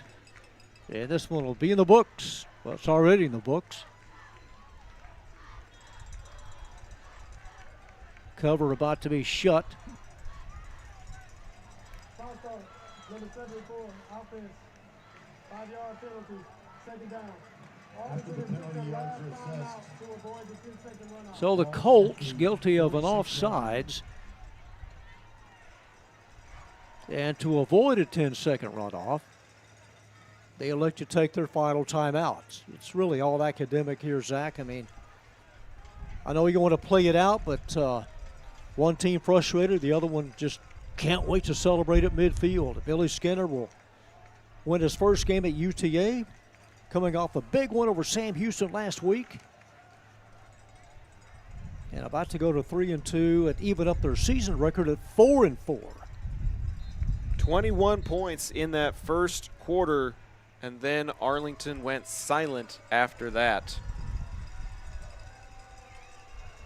Colts coming off a loss to Bowie last week, and UTA has not been very kind the last 2 weeks.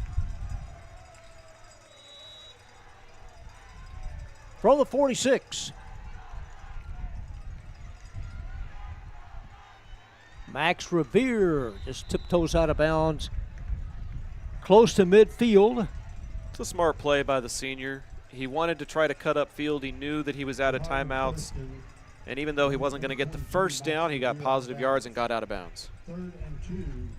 So it'll bring up 3rd and 2.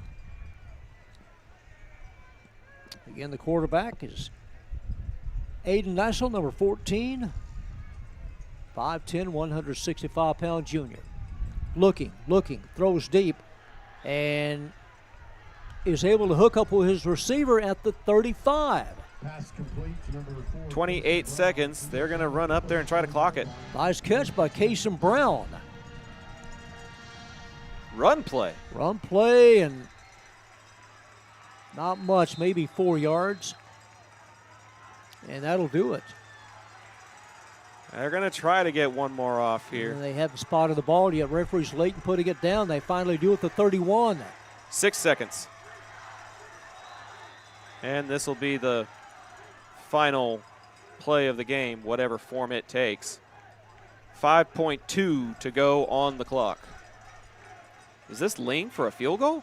Well, let's see. Ling has come out. This would be a 48-yarder. I guess they're going to try for the field goal just to see what kind of a leg the young man's got. A 48-yarder out of the hold of Alan Cifuentes. 5.2 seconds left. 48-yard attempt, angled to the right. It's on its way. Off of the upright. Hits the upright. It had the leg, did not have the direction. And Arlington trying to scrape together points at the end of the ball game comes up empty with 1.2 seconds to go on the clock. It took a little bit of paint off the crossbar, as Lamar will just take a knee and come away a winner tonight. Colts will fall to 5-3 overall, 2-3 in the district. It'll be first down for...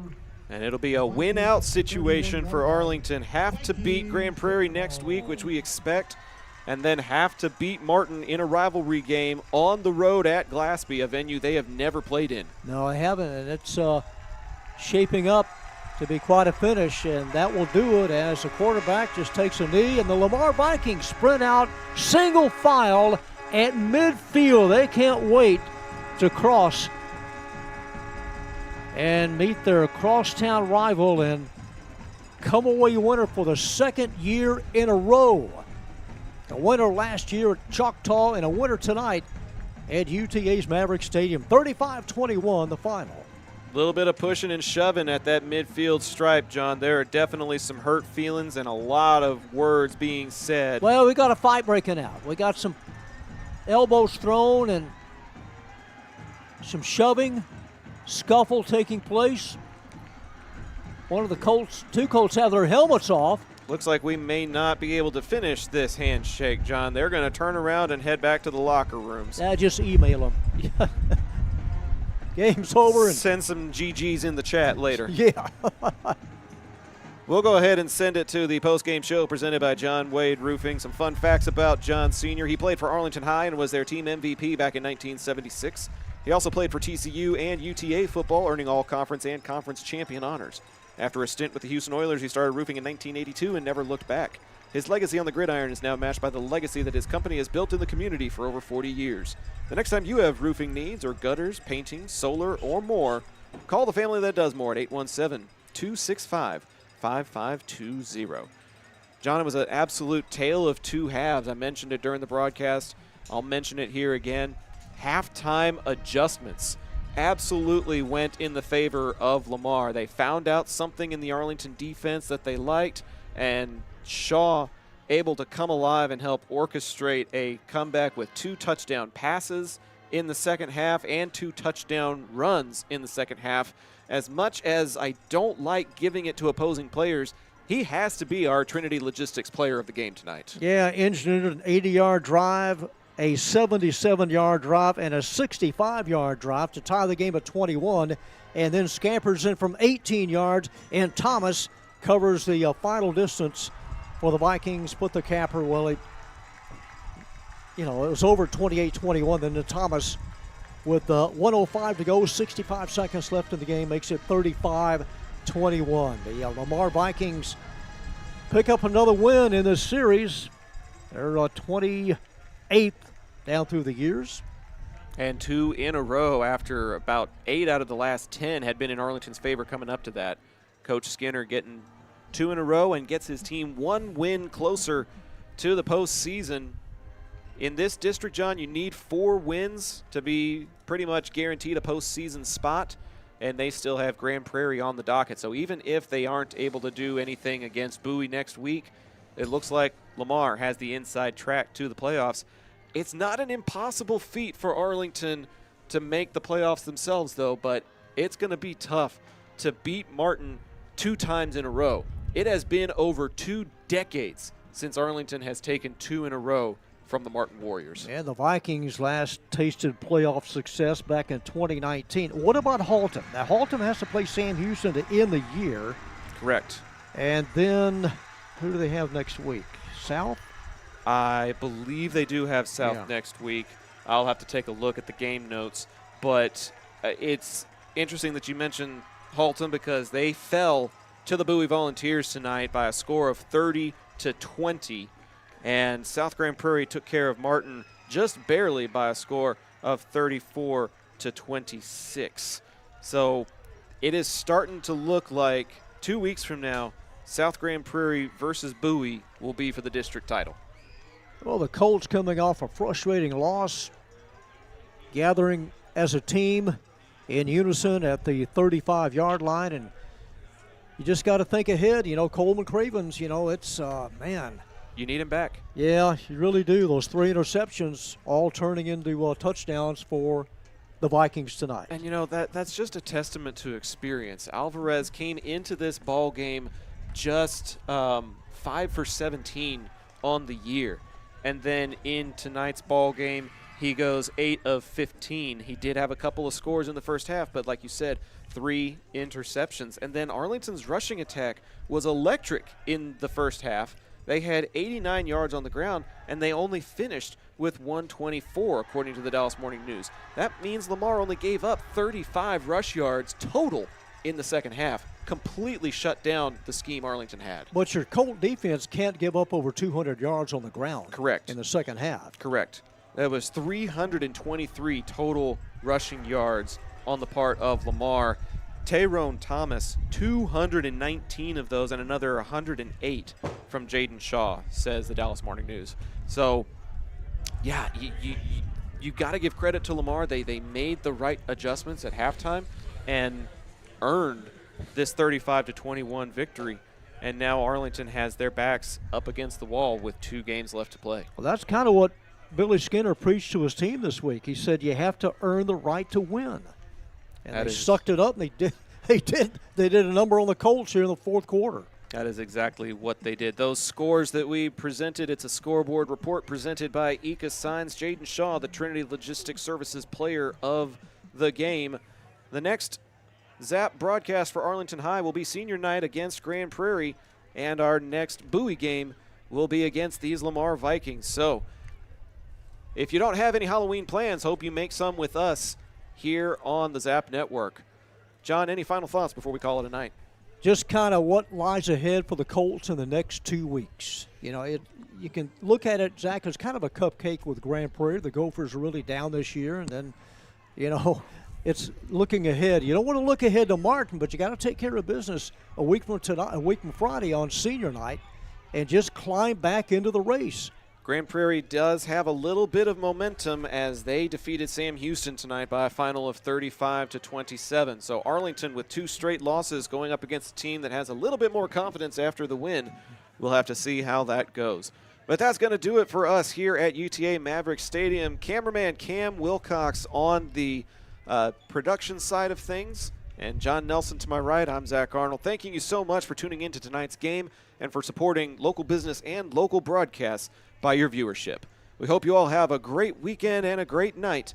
But until next time, good night from Arlington, Texas.